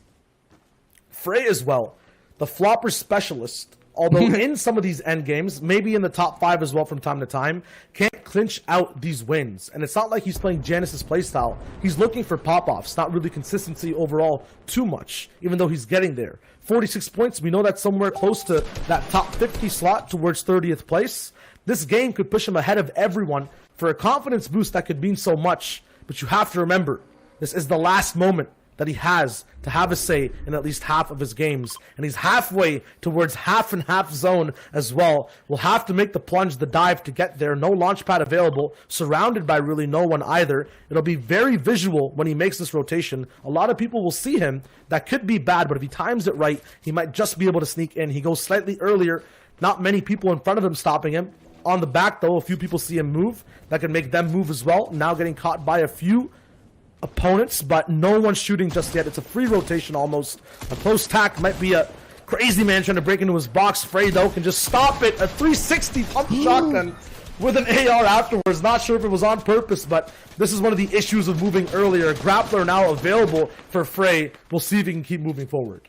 Oh, that was Mitro. Mitro had the grappler, and he was making his way. That was the crazy man that was in the box. Now Janice is here in the cone looking for some beam opportunities. See if he can catch someone with their back exposed. And now he's looking for the way to rotate. The circle itself, Shio, went into the congested area. So there's going to be a lot of people who are going to be kind of up for grabs here as they're going to make their way. It's a little bit up in the mountains. Some people could walk.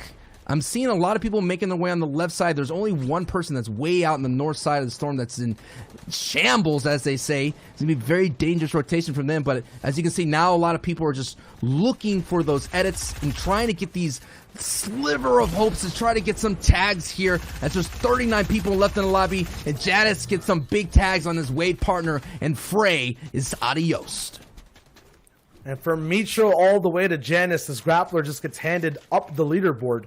And now, the big question is, will Janice change the way he kind of plays? Usually, just waiting out in the shadows a lot of the time with the loadout that he has. This time, no floppers really available in his inventory. He won't have too many shields to operate off of. He has 6 minis and a big, but they might get taken out really fast. He has an aggressive loadout. He has an overtaking type of loadout, but it's not the playstyle he usually plays. So, a switch up now from him in Game 6. And a big factor as well, does it have a strong shotgun? The green tack shotgun can do damage, of course, if you get that max hit with the headshot. So I think Giannis is going to have to do his best to stay away from the low ground. And he's here now. He's safe, but the lobby knows exactly where this grappler is. So it might prove kind of dangerous for him to use it that early. At the same time, though, many other people, Frey's dual partner, Flick, is here at the backside on Savage, actually dealing down some damage. And now Savage will have to use the flopper as we move in and see the entire server from a mid-ground perspective. Sebi all the way near the back. Stair tarps coming out left and right. Launch pads being used. Sebi, though, will be in control on position on the entire European server. Knocked down a few flights. He'll just have one elimination. Look back for more. Does not currently have height. Scully still up in it, still lighting up the feed. Chevy just getting in from the week 2. Doing really well here with 28 points. It's good to have it. Rocking the Travis Scott outfit. Looking for an astronomical gain here right now. As Sebi's doing his best with a nice tarp out right now. Barely in. Now he's going to edit down the floor and look some more tags. Has to be careful because that was a fresh brick wall. And that gave someone the green light to take some tags. And Savage does get an elim in the feed.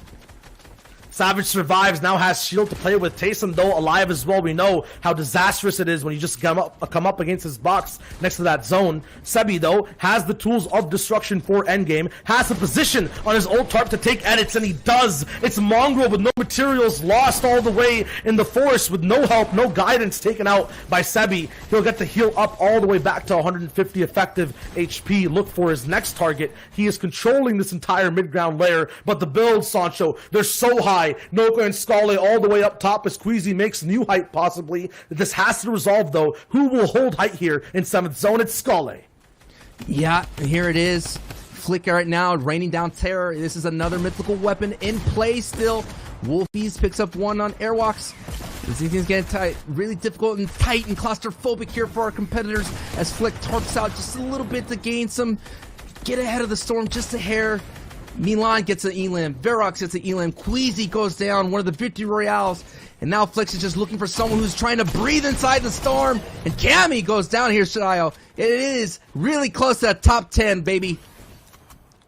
And no one knows that Flick has that Tommy gun just yet. There it goes right in the drum gun, going straight into the box of Diablo. He gets taken out. Savage, though, still active, taking out Verox in that feed. A top 10 situation, and it's way up high in the sky as well. Multiple people need to waterfall down. This is not even ultimate height. Flick, though, treating it like it's an early game off-spawn contestation, 50-50ing into boxes of some of the greatest players. Wolfies getting taken down, and Flick rides the huge wave of momentum as Scale gets pushed down by Janice, who grappler all the way to the top. Sebi on low, top 6. Scale taken out. Sebi taking out Savage on low ground. It's going over old builds here, Sancho. Everyone knows what they need to do. Janice needs to hold height. Sebi needs to make sure low ground is clear. Hen goes down. Now 4 people just left. Janice looks to hold his lead on Europe in day 1.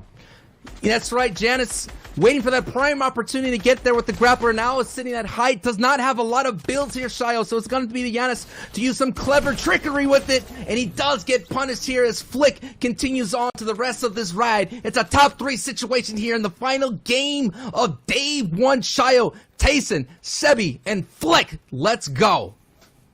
Yep, and now it's going to be Flick right over top on Tayson. Chooses maybe to get that grappler. He did. I think he might have left it behind in Storm. Either way, while they get busy, Sebi is free all the way on low ground. No floppers, I don't think, in his inventory. We saw them use them earlier, so it might not be possible for him to win that heal game all the way at the end. Flick, though, trying to get safe, but at the cost of a little bit of HP. Every single dot is so important. Every single tick of health, and he takes so much. He has to go for this elimination. It's not possible. E11 Tayson HD on top right now, has that grappler once again and drops down, surprising Sebi from the back. Both of them an even HP overall. Sebi slightly lower. He's looking for a chance to survive. 1 flopper. Does he have 2? Can we see a little bit of heals? It'll be enough. Sebi, a climactic, tense finish. Don't have to see weapons trade at the end, but just the brains of every player navigating the zone. That's Europe. That's game 6. We have our victors of the region so far. Sevi went sicko and got himself the victory royale. I called it. He needed the astronomical finish, and we got it here, ladies and gentlemen.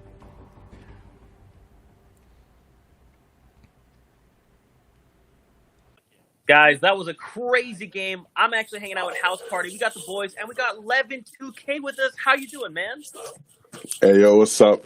I'm feeling good. We've had some great action to watch from EU today, so I've just been enjoying it over on Twitch. And yeah, it's been great. So for some of you guys who don't know, Levin, you're a fellow caster. You make your podcast get analytical and argumentative, and I've seen some stuff on Twitter about the unpopular opinions. So let's get this ball rolling. What are some hot takes after we just saw the end of day one for EU? What are some hot takes that you're seeing from there? Because we've seen some great plays from a bunch of, the top players today.